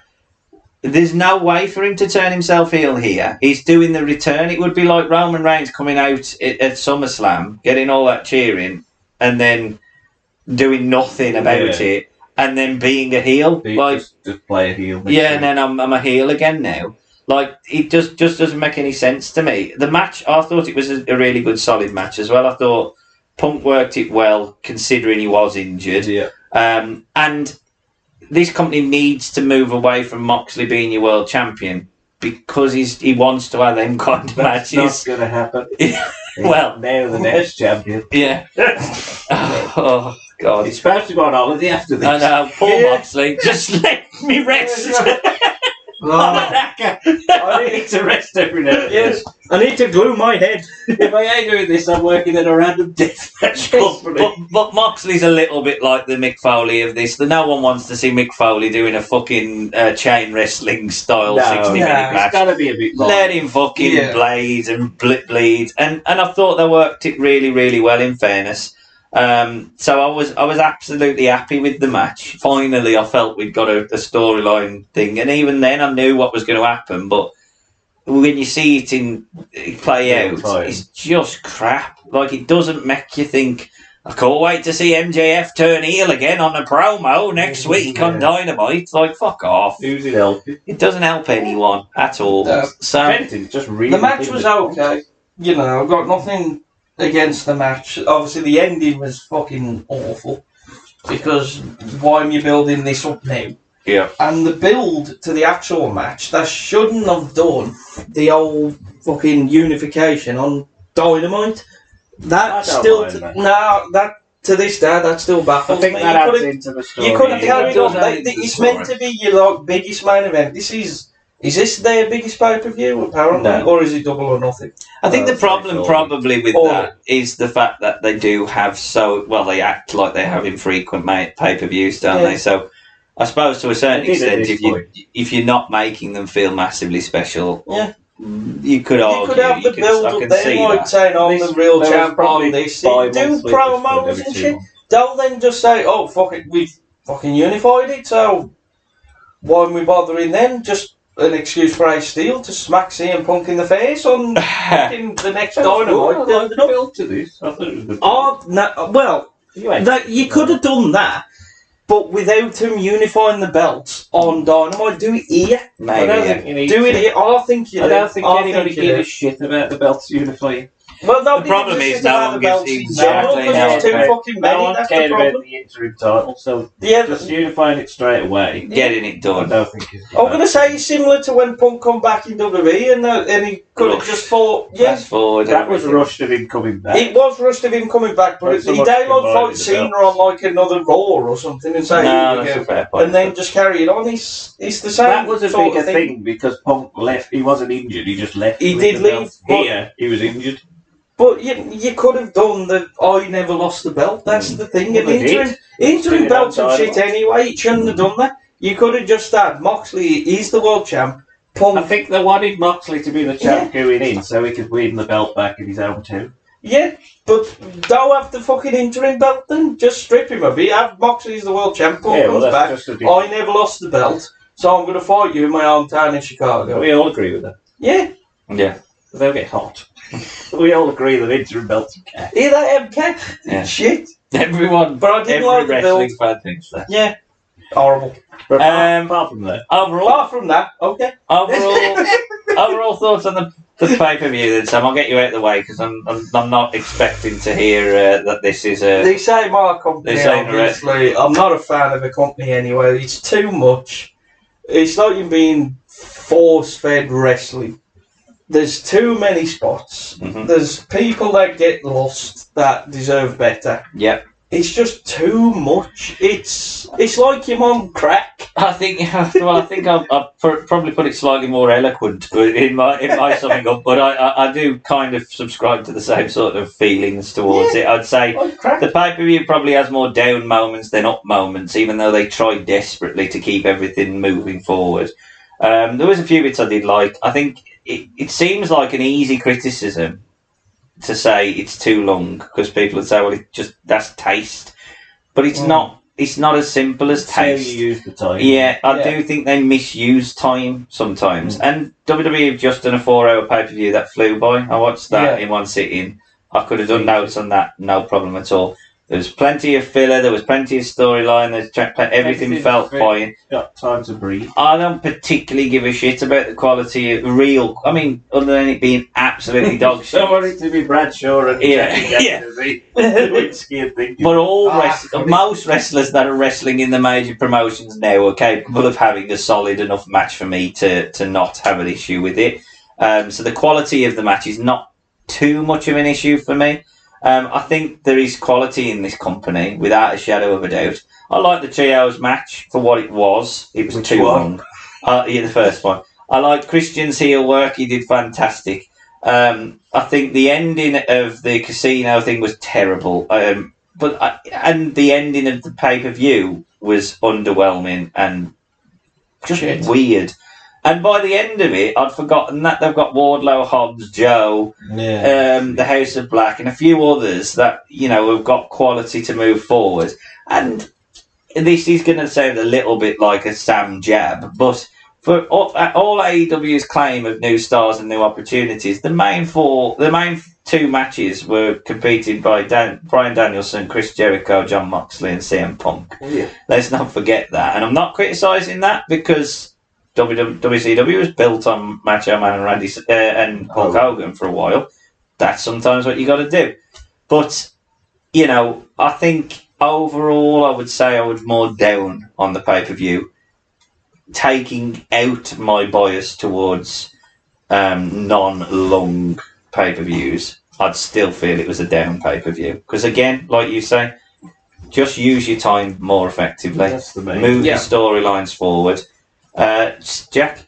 Yeah, the big thing I would say is it's 4 hours, but there's a lot of it that just doesn't mean anything. There's a lot of there's too much wrestling, which is weird for a wrestling fan to say, but there's too much wrestling that doesn't mean anything. Nothing's really got time to breathe. Yep. Even though they're long matches, they still feel rushed because we're just so much in them. The ones that do breathe in the match, like Bryan and Jericho, which is the longest match, feels like it flies by because it's paced right and it works well. There aren't enough story. There's too many daft stories that I don't care about. Keith leaving, Billy Gunn, and all this sort of stuff. Why are we building that sort of stuff? there's too many of them daft stories, and there ain't enough stories that matter that are moved along. This is a perfect example. Like when WWE used to do them really crappy WrestleManias where like 90% of the card was just the filler crap. The Blue Brothers. That's fine because they're very quick matches and they move forward through it. If you then had 20 minutes attached to, say, Rick Martel versus Coco Beware, and then the storyline of that was that he sprayed the bird with some perfume or something. You just think, I don't care about this match, but and it's going too long. Coco stares down Sherry Martel or something. Yeah, exactly. Like, the storyline, I'd credit them in the fact that they think that they've got 15 matches worth of storyline driven. But not every storyline is worthy of a pay-per-view match. No, like you've said during the show, there's some that could have been cut completely. You could have shaved time off some, and then you could have just had a segment in there, in-ring segment of an interview, whatever it is. Just keep and more sponsorship things, time for sponsorship adverts, and just let things breathe. Yeah, just take a breath, and that's it. And then if you've structured it so that Bryan Danielson versus Chris Jericho is the only one that goes 25 minutes, because of how good they are, it would have been fine. Yeah, it wouldn't have been like, oh, that's too long. It would have just been like, oh, well, that is the long match. Yeah, that's what they do. And that happens in wrestling sometimes. You do have a long match. But yeah, overall, I think they just consistently annoy me. Match of the night, then. Sam, I'll start with you. Let's try and focus on some positives from you. Positives, okay. The matches I would have gone, I'm disappointed. I'm going to go with the tag titles match. Okay. Just because. I enjoyed the tag. I'm going to go with Daniel Bryan then versus... I still call him Daniel Bryan. Bryan Danielson versus Chris Jericho. Yeah, I'd give Danielson Jericho. I think it's the most complete match so far. Worst match? God.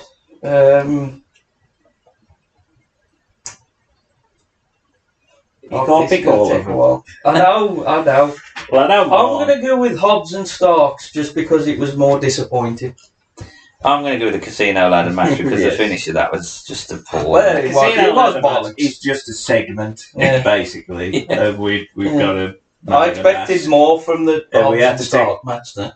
Oh, yeah. Well, the problem is they give him 4 minutes and just said, well, squash him, but don't kind of squash him. Yeah. And kind of squash him, but don't squash him. It's like, what the fuck are you talking about? MVP? I assume you agreed with the Casino. Oh, yeah, the Casino, it was abysmal. I've seen the pre-show. Fuck it, Tony Schiavone. I'm going for him. I don't think so. Tony Schiavone did bad at all. I mean, I thought the commentary in the first half was pretty good. We've agreed so far. Do we agree on this? I'm not going to say Tony Schiavone because I think... Oh, me and you? Yeah. Well, I'll put Christian. Oh, no, I agreed. Yeah. I'll go for Anthony Bowens. I think Anthony Bowens is definitely worthy. Felt like a breakout moment for him. We can't agree on the LVP because there's a shit ton that we can pick. Yes. So Sam, who are you picking? Just MJF. The company. Probably fair, really, because he's a very confusing figure by the end of the night, isn't he? He's not really won a match. He's back. His big moment of return doesn't feel... I mean, it feels probably big, but like confusing because he's still a heel, and like WWE would not have failed that. They know how to get a heel to debut without them getting massively cheered.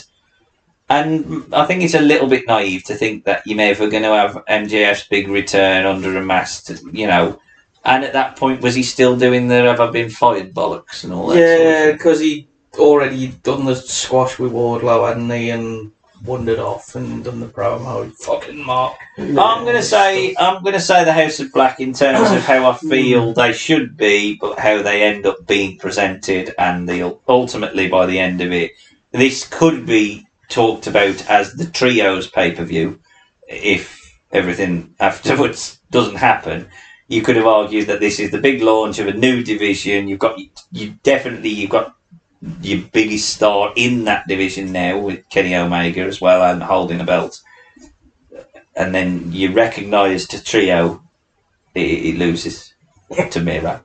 So I'm going to go with the House of Black. Yeah, I'd go with the House of Black because it is a group that has got such a good character and so diverse, so different.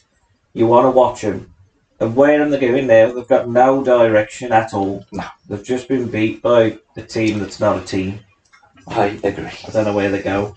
So we can't possibly do all out, and we're not going to. We are going to wrap this up because we're getting close to 3 hours. But we are going to have a brief chat and an overview We're going to do brawl out of the brawl out.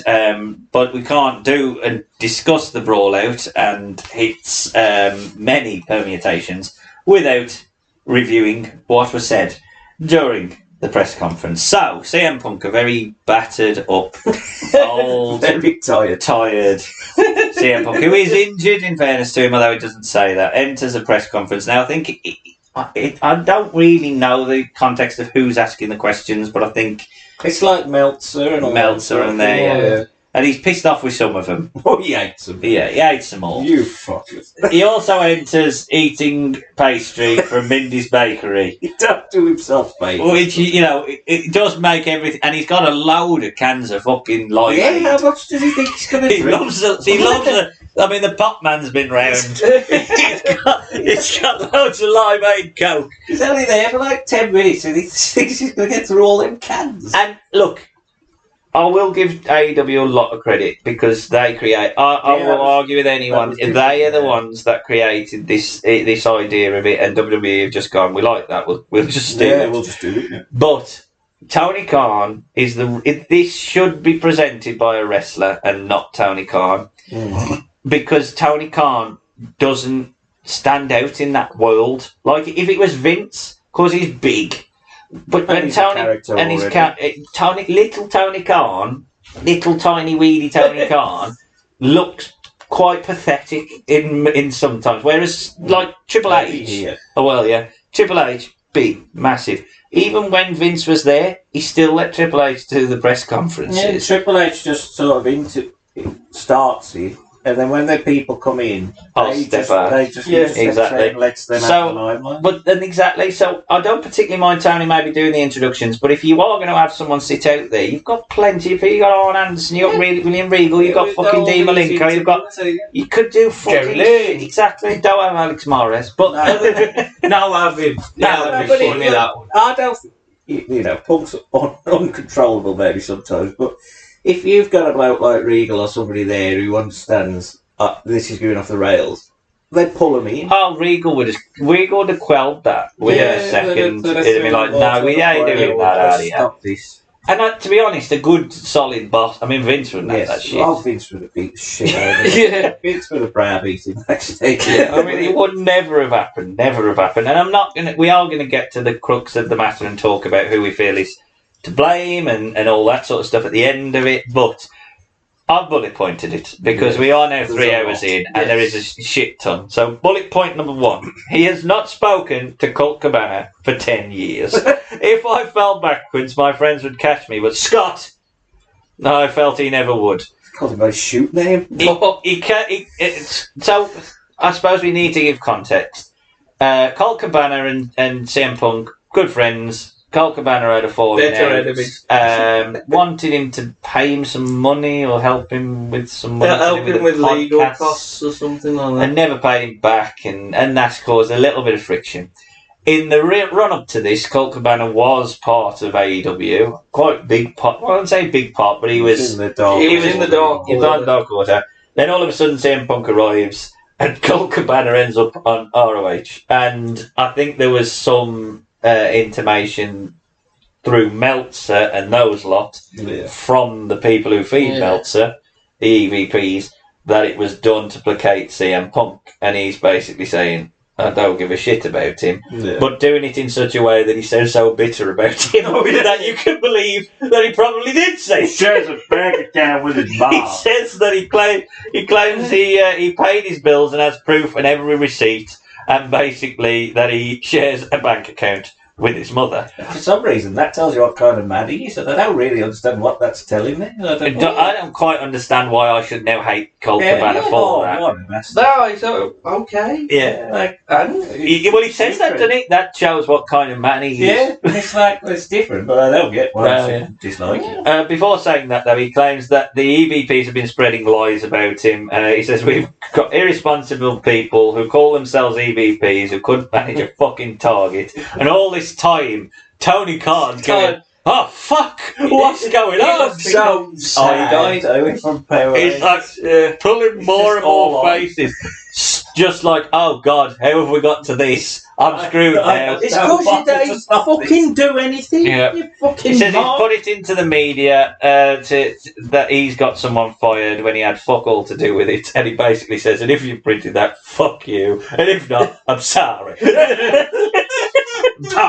Oh, punk. And then he moves on, and he takes a question from someone who I assume is wearing a Pittsburgh Penguins t-shirt because he says, fuck the Pittsburgh Penguins. Which, yeah, okay, fair enough. You're such an angry man. Yes. And then immediately, because you think, okay, point proven, get back to the point. Just go, no. We got people that call themselves EVPs that should have fucking known better. And this shit is none of their business. I understand it's sticking up for your friends. I fucking get it. I stuck up for him. I paid his bills, but I didn't, and it was my decision not to. He's got over it. Yeah, I'm not bitter. He says, I'm trying to run a business. That was the best line. He says, I'm trying to run a business. Yeah. I'm trying to run a business, and when someone who hasn't done a damn thing in this business jeopardises the first $1 million house this company has drawn off my fucking back and goes on national TV, now he's turned his attention to Adam Page. It's a disgrace. It's a disgrace to the industry. A disgrace to this company. Oh, God, if I wrote about Adam Page, I don't even think I wrote that. So, yeah, he called Adam Page an empty-headed fuck. Now, the Adam Page thing, Adam Page cut a promo. Yeah, he said about, you talk about workers' rights, but, and then I can't remember the It sort of just goes on about the locker room don't want your ear and sort of references Colt Cabana. I think it's because already say that. I think it's because they didn't sort of go over it in the back, I think, or something like that. Well, I know there's an element where Page got pissed off because Punk calls him out when he comes back. I think he just says, well, you can take the title if you want. Calls him out. And he ain't there. He said he calls him out and said that ain't cowboy shit, that's coward shit. Yeah. Which is, I mean, Punk is a cock in it, let's face it. Yeah. Then goes in regards to MJF returning. Tony was. Then we move on to sort of normal shit. Yeah. Tony was the one who reached out. Best thing for the company was to bring him back. He says it's because he wants me to work with pricks constantly. And even then, I don't know whether Tony thinks, we got to the joking stage now. He's like, I'm fucking scared. Shut like that. He's gonna pop me. Tony just don't know what to do. But don't worry, we've not got over it. I've never spoken his very word. I don't know or how long. I'm a little bit fucking pissed off about it. When it came down to he was going to sue me, he being Colt, I asked to talk to him. He refused. When I asked for mediation, he refused. I offered him money. He said it wasn't enough. He went ahead with a lawsuit and sued. It's his fucking funeral. I don't fucking care. He shares a bank account with his mother. Tells you all you need to know about the character he is. I thought we'd moved on. Yeah, but I'm not bitter.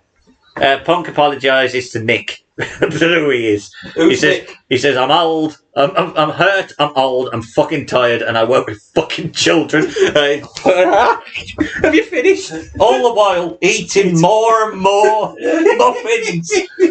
And then, if you're an EVP, he's not finished. If you're an EVP, you don't try to middle your top babyface. Try to get your niche audience. I love the fact even he's saying it's a niche audience on the internet to hate him for some made-up bullshit really pisses me off. Stepping on your own dick, trying to make money, sell tickets, fill arenas, and these stupid guys think that they are in Reseda. I don't know what Reseda is.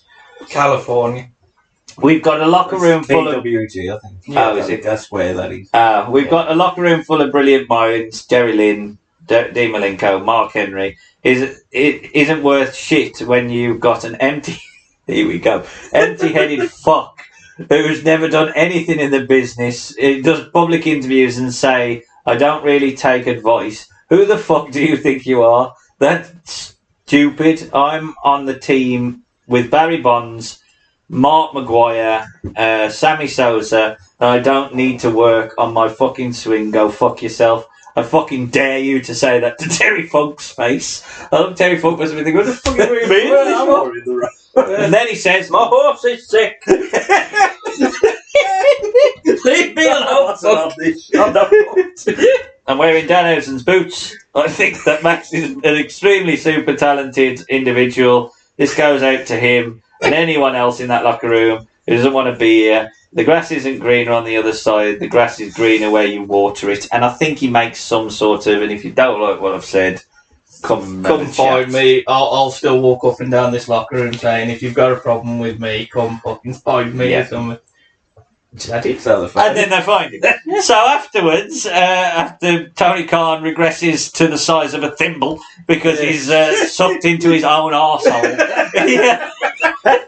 That is a brilliant phrase.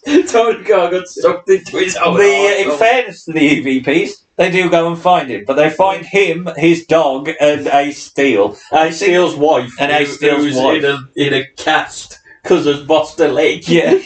So Ace This is a weird scene, isn't it, really? And then it all goes into a brawl. Ace Steel bites Kenny Omega's arm. bites his arm. CM Punk punches Matt Jackson. Or throws a chair Throws at a chair. But Jericho saw it all. Did he? Apparently, although Jericho was on the press conference when all the security ran out, but he saw it all. Because he's the one who says to Tony, "There's some shit going on." Yeah. He says it when he's leaving. Yeah. But he saw it all. So it ends with, by the time the dust has settled and next Dynamite is happening, Trios champions have been stripped. They're suspended. No interim. CM Punk is suspended. Ace Steel is suspended. Pat Buck is suspended. Christopher Daniels, Michael Nakazawa. Wow. So they all get suspended. Did Daniels... Are they all back now? Yeah. Ace Steel gets done. Ace Steel Ace Steel was the only one who got fired. Daniels and Buck and all them was just there, so they come back within like a week. Yeah. But the Elite don't come back until full gear. Nah. Yeah, they come back. Ace Steel. Them heels then, aren't they? Well, they've sort of healed at face. In their first they match... come back to another load of money for a band, Kansas. Oh, they do, yeah. And then Punk, I think he's lifted the suspension because he's injured. He's out for a while anyway. Yeah, he's out for 8 months anyway. He comes back. He comes back on the first Collision. Which is around June. June 17th. Say I'm going to be on Collision. Yeah. But even in their first match back, do they not mock Punk's inability to do Jackson does the buckshot and falls on and Kenny Omega bites the arm. And it's like, fucking growl. You've just confirmed that you're a bit children by him. Yeah, they're all just children. They're just constant. Come on. It's just all. What are we doing? All of this is because the problem is you can do that if you're then going to go. You know what? We'll make money and have a match. Well, but they never do. That's the problem. I think what Punk's alluding to in terms of what's the name's promo is a promo that he didn't do on TV. He was sitting on the side of a ring, talking to people, and he says, "I don't seek advice." He said that before. Yeah, he said, "I don't take advice." That seems like a real and stuff. I think that's a real I'm fucking furious about that. That seems like a lead. I think he's probably more likely to have been pissed off by the fact that he referenced Colt Cabana in his stand-up. Yeah, saying it's your fault. He's definitely over it. It's definitely, you can see he's over it.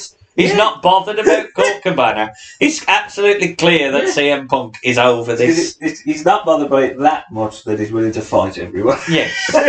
Yeah. I've had you. So obviously this then leads to a bit of bad feeling. They create a whole new brand, kind of, and which is very nice. You get a little few faction-y kind of people where FTR side with Punk. And Andrade's over there. Yeah, they kind of... Collision, really, in all fairness, obviously I'll watch You watched show. it all.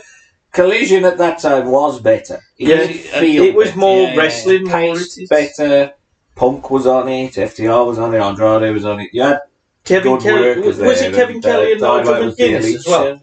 I think That was a commentary at the time. But Kevin Kelly's there Kelly's were. another story. We'll do him on another podcast. So, and then Jungle Jack Perry got into an argument with CM Punk backstage, who gave him advice to not use real glass. Yeah. So then at All In last year, he uses real glass. And Punk and him have a fight, and we will. But with that is a whole other story. But CM Punk has another half a dozen matches after this, and then he's out the door. Yeah, pretty much. To be fair. Yeah. So, right, who's at fault there? Tony Khan.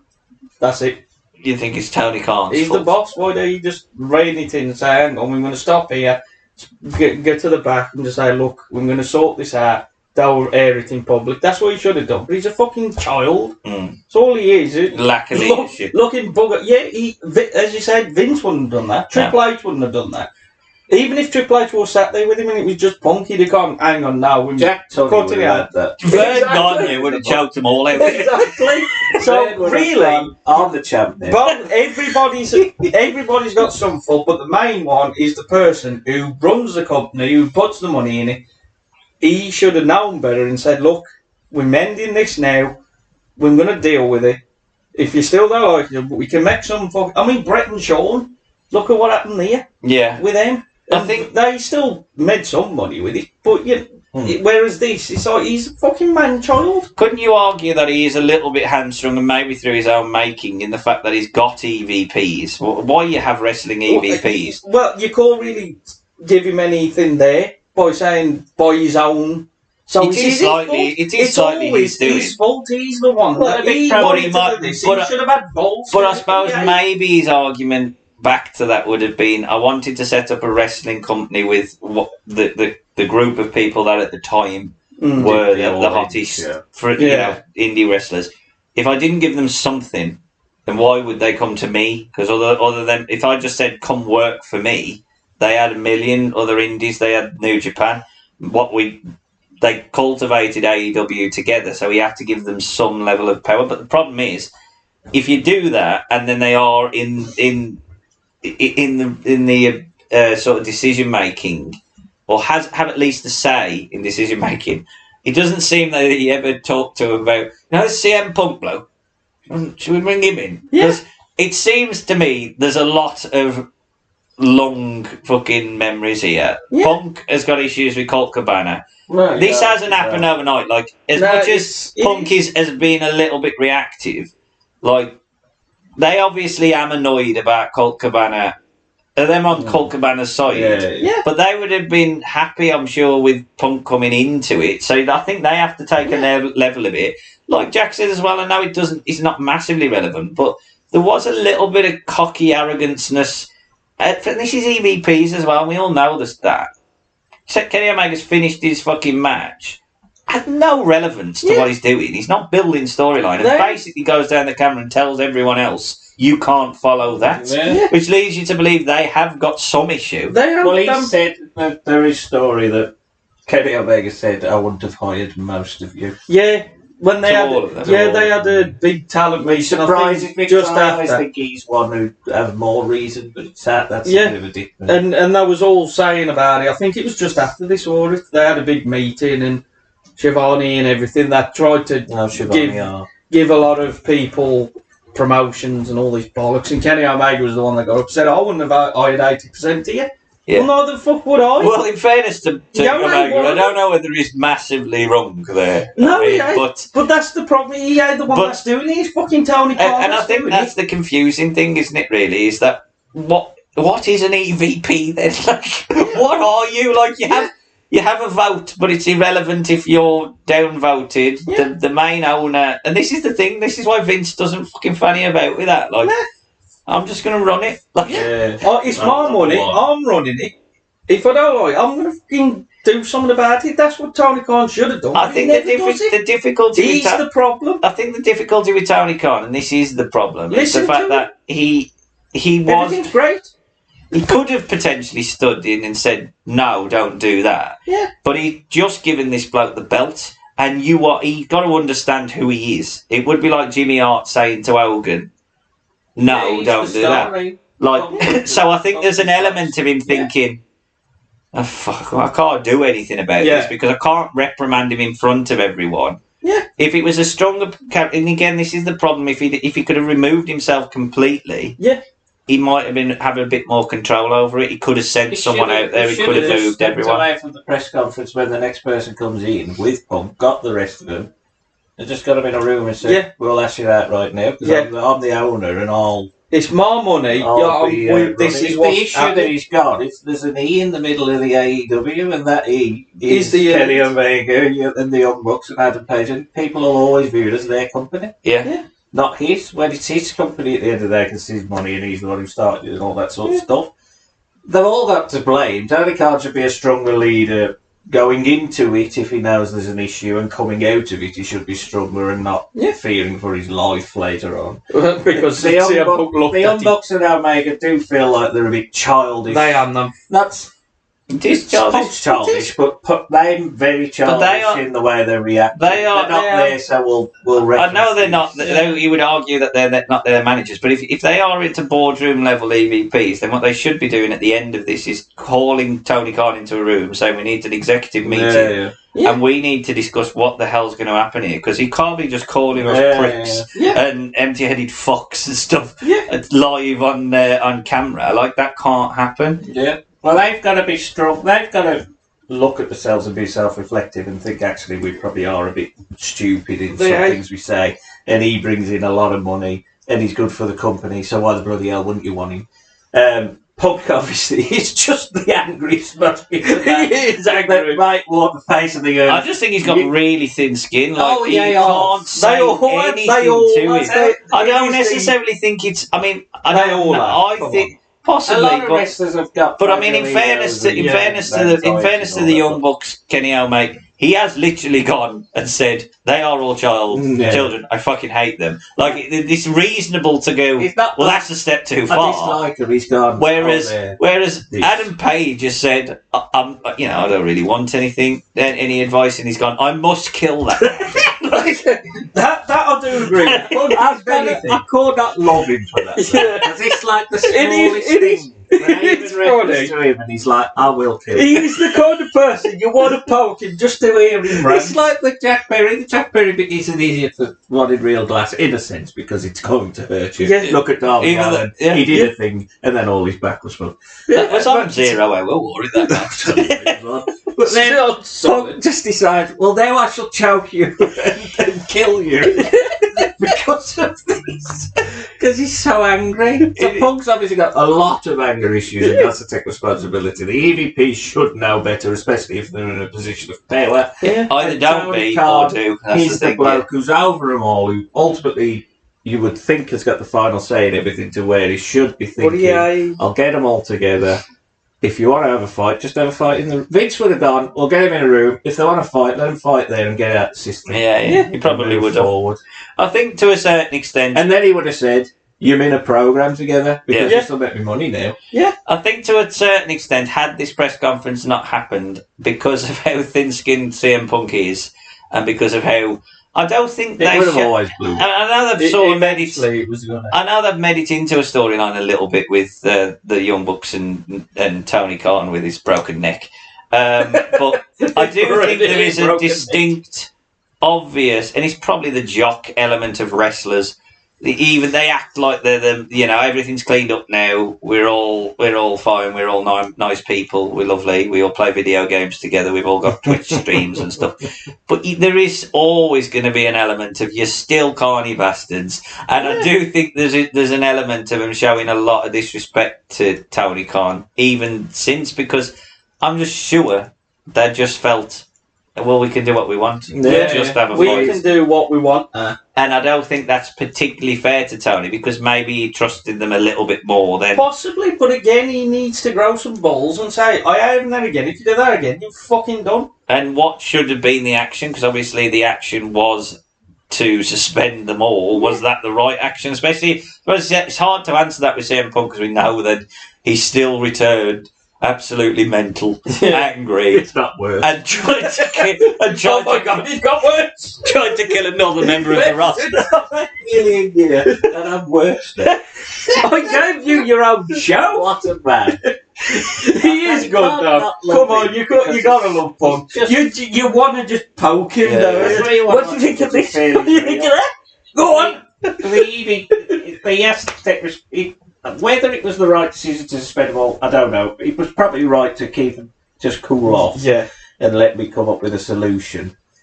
But did they even do that? But the solution was just, instead of nipping it in the bud and solving it, I'll just separate it. Yeah, it's that so makes it stupid. worse. It does. It really does. And I think whenever you did that, the problem was at some point they were all going to be back in the We're all same going to be in room. a pay-per-view. Why not just go, right, let's just sort this. We're all men.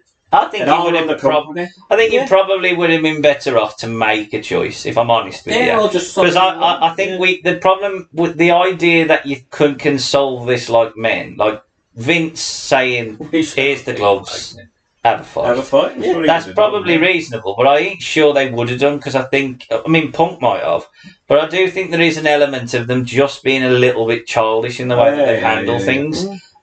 So I think they probably would have gone, now him above that. We don't need to do that. Yeah. So, and it would have always led back They to would it. have And in solved fairness to the Elite, it wasn't the Elite that got CM Punk fired. It was ultimately his actions towards. Well, it was your own destiny. it was him making Tony Khan fear for his life. Yeah. Just By looking at him and I mean, I've got to be honest. I have seen it. He just knocked him on it. Yeah. What? I'm scared. Tony, the problem is, if you're going to side with one, ultimately, if you're a businessman, you would side with the one who makes you the most business, which I would believe is CM Punk. Yes. The issue is, as I've said, there's a big E in the middle of the name of the company, and if you don't have them, what does that mean? And I suppose the last question to wrap it up is, do you think that AEW is in a stronger position because of, I'm not saying they picked the Elite, because again, the circumstances that led to Punk leaving. Yeah. He didn't really give him a choice. But in the alternate universe where he fired one party and not the other, he got rid of all the Elite or he got rid of all of Punk. And it's easy for you to answer this. Do you think they ended up in the right position?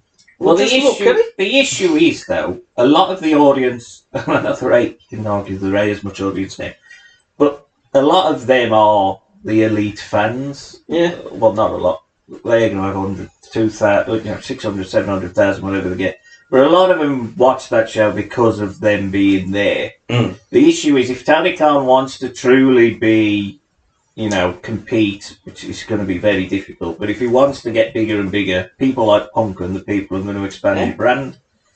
So on a business side, it would have been Punk was the right choice, but if I'm just going to want to keep me fans fans that are there, then you have to side with the Elite because, as I've said, the E's in the name. I suppose it's difficult to be called All Elite Wrestling with no Elite. Exactly. Because you've already lost one because he decided, for whatever reason that we'll never know, he just went on off. See you later. Because it's out of the company I thought it would be.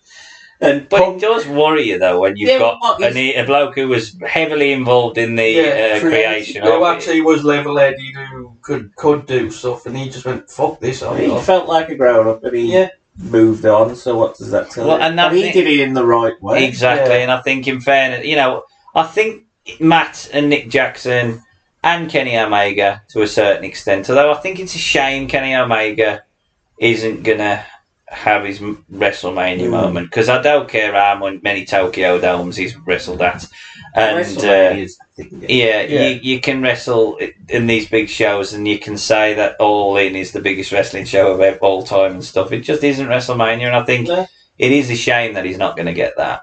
But I do think he's probably in the right company for where he is mentally. You know, he's got the E. He is part of the E that's in AEW. But yeah, I think he's just got to be there. As much as he should really have had a one run with WWE at some point, he'll be there for life now. Yeah, And I the can't Young see him Bucks moving there. They ain't gonna want him now, haven't they? They've saw what it is. It takes so much. Well, the they wouldn't problem want is- him. I think they would have him. It's just his Possibly, body's broken but down. Yeah, exactly. It's But just, that you, is true. you But just at don't the going to same get time, any they ain't going to blow up because they ain't going to be treated like they want to be.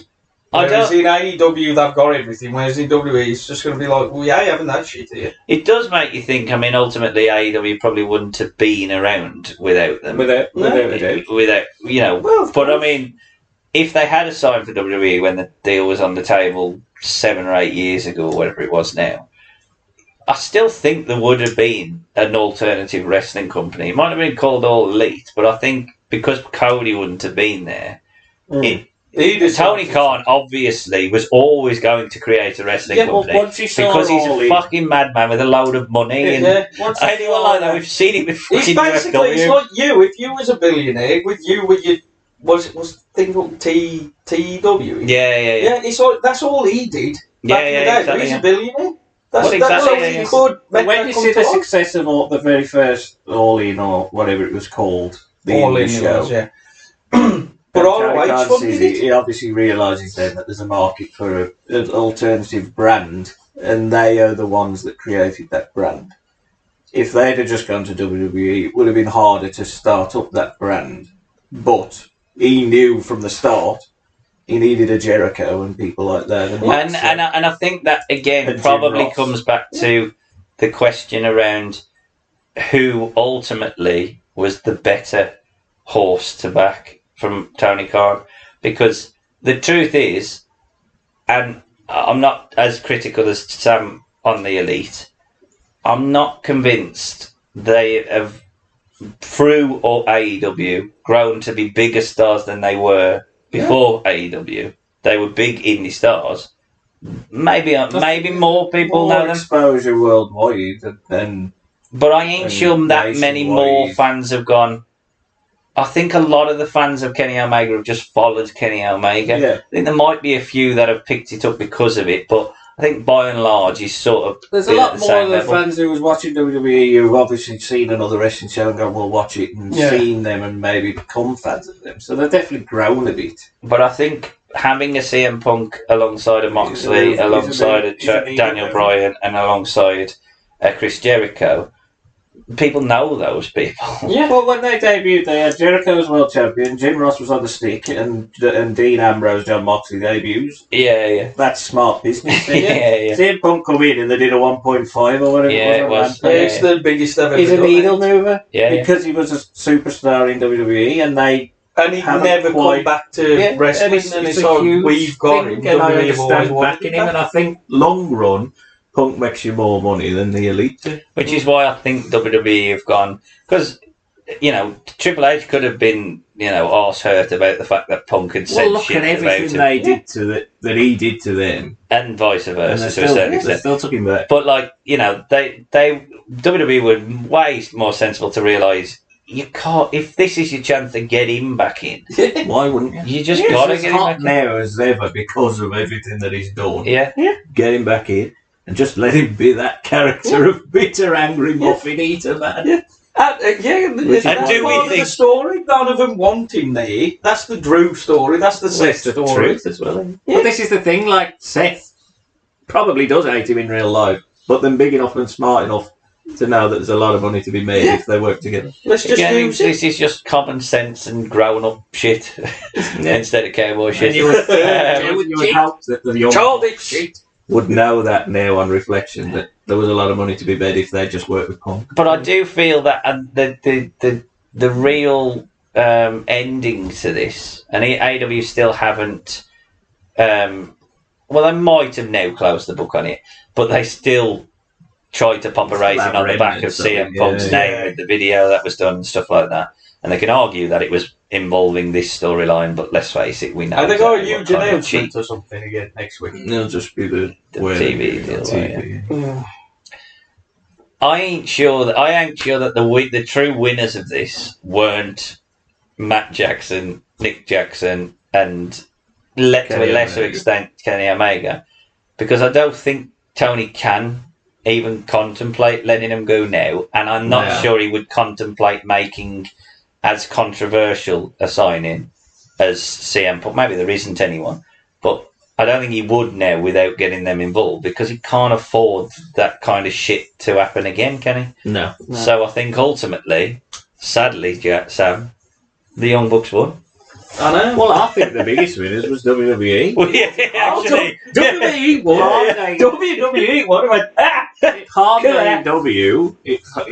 Punk eventually comes back to WWE and they're as hot as ever. No one. And look at the crowds now for AEW. I want them to get better, of course. Why wouldn't I? Yeah. The rest of that. It's better that you have AEW. This was the moment where that shine of the honeymoon period is over.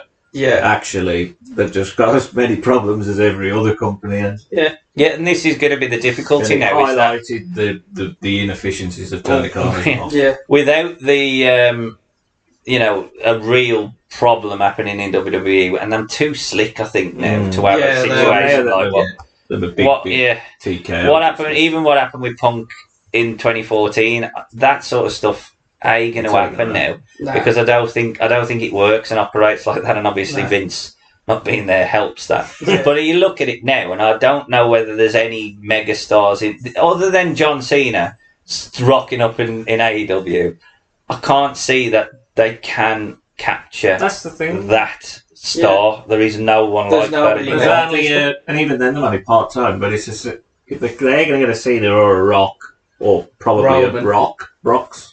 Brock's probably Goldberg's already said, I don't want to play with kids or whatever it is.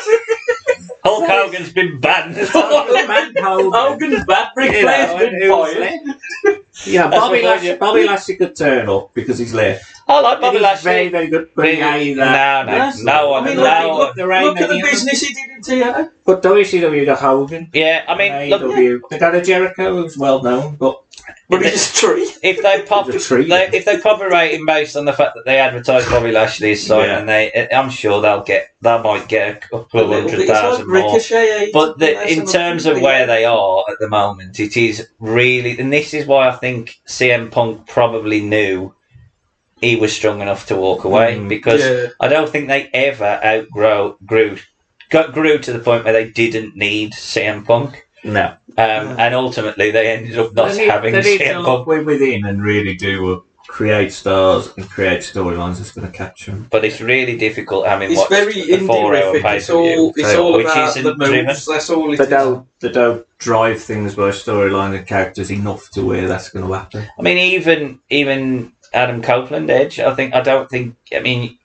he easily could have been given the WWE title at any given point during the run, but I don't quite think he was. It feels like you've got the pre and during CM Punk AEW and the post CM Punk, and then you end up thinking, well, CM Punk pretty much is very important in this in the history of this company, and I don't think they've ever shook off the funk of everything that happened. Terry Funk. How did he get a mention? I'm just going to end on Terry Funk. But that is 3 hours and 20 minutes. We have done AEW in the truest form. Yes. And we have gone long. And too long, probably. Too fucking long. But I'm cutting nothing. You have to sit through it because we did. Yes. But we, thankfully now, will be taking a little bit of a break from deep heavy wrestling because it's Halloween, and of course in Halloween we celebrate all the weird and wonderful creepy things. We will be back in AEW though. There's too much goodness there. We will definitely have to squeeze the lemon of AEW from time to time, I'm sure. No, I mean for the Halloween. Oh, we will definitely be for Halloween. We'll be back. Oh yeah, Jerry's 500 a day, right? Yes. Leatherface champion. Because we will be doing, and I've decided I'm going to do it based on the number 13 as well. There will be 13 horror gimmicks that we look at over Hit Wrestling's past, as well as a Halloween Havoc from the past, which I haven't yet absolutely decided on, but I'm thinking it's probably likely to be Halloween Havoc 2000. Sorry, Jack, you've got to watch it again. Because Chronic's in the main event. And we, of course, will be pleasing Jack because we're looking at what XPW returned as. It's back. It's worse than ever. It's Halloween Hell 3 from 2023, I think it is. Oh, is that the one where It's either 23 or 24. It was just them playing in the ring? Yes. Yes. Halloween Hell 3. It's 4 hours, but 2 hours is cleaning, so you'll be okay. Oh, so much slack. Yeah. So much slack. And there's a brilliant thing where don't forget the fork. I'm going to just say that line now. No, don't forget the pencil. And it's a guy off the top by Necro Butcher. But he's a very old man now and he shouldn't jump off anything. Stop jumping off things. That is going to be one spookified Halloween. It's going to be atrocious. Yeah. God, October's going to be fucking strange. Yes, but I can assure you I won't have 8 pages of notes for XPW. There'll be hit with bin, get the lighter Hit with bin, interval for mop. There ain't going to be a psycho the insight. And I can't Follow imagine. that. I can't imagine. Slack looking at the camera. Follow that. Butcher. I'd love Necro Butcher to be saying I work with empty-headed fucks. Slack. Is Ian Rotten still on? Oh, dear. So join us. We're going to really well and truly cleanse that palate because we're checking out XPW. Even though I'm afraid of that. But that leaves me to say from The empty-headed don't fuck. Jack Chance Goodbye. and from I can't remember anything else he said. The one who couldn't manage a target. Shares a bank account with his mother, so you know what kind of man he is. It's Sam Chance. Goodbye. Goodbye, folks. And during the few moments that we have left, we want to talk right down to earth in a language that everybody here can easily understand.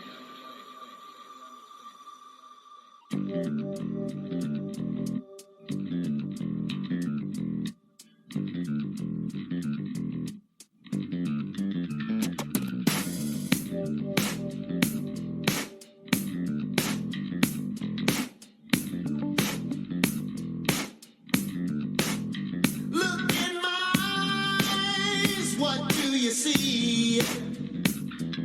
The cult of personality. I know your anger, I know your dreams. I've been everything you wanna be. Oh, I'm the cult of personality. Like Mussolini and Kennedy, I'm the cult of personality, the cult of personality, the cult of personality.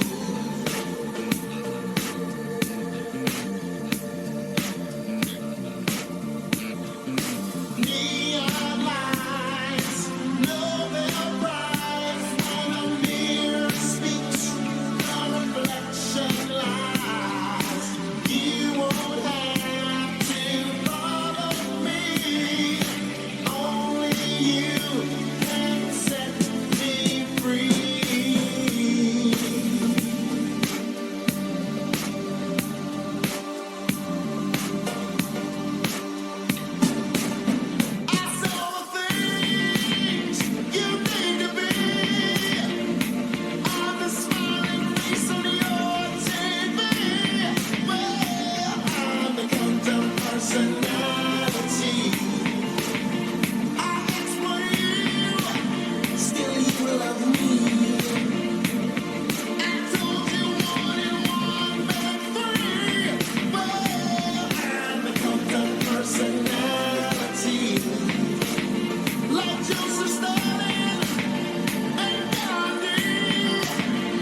feel my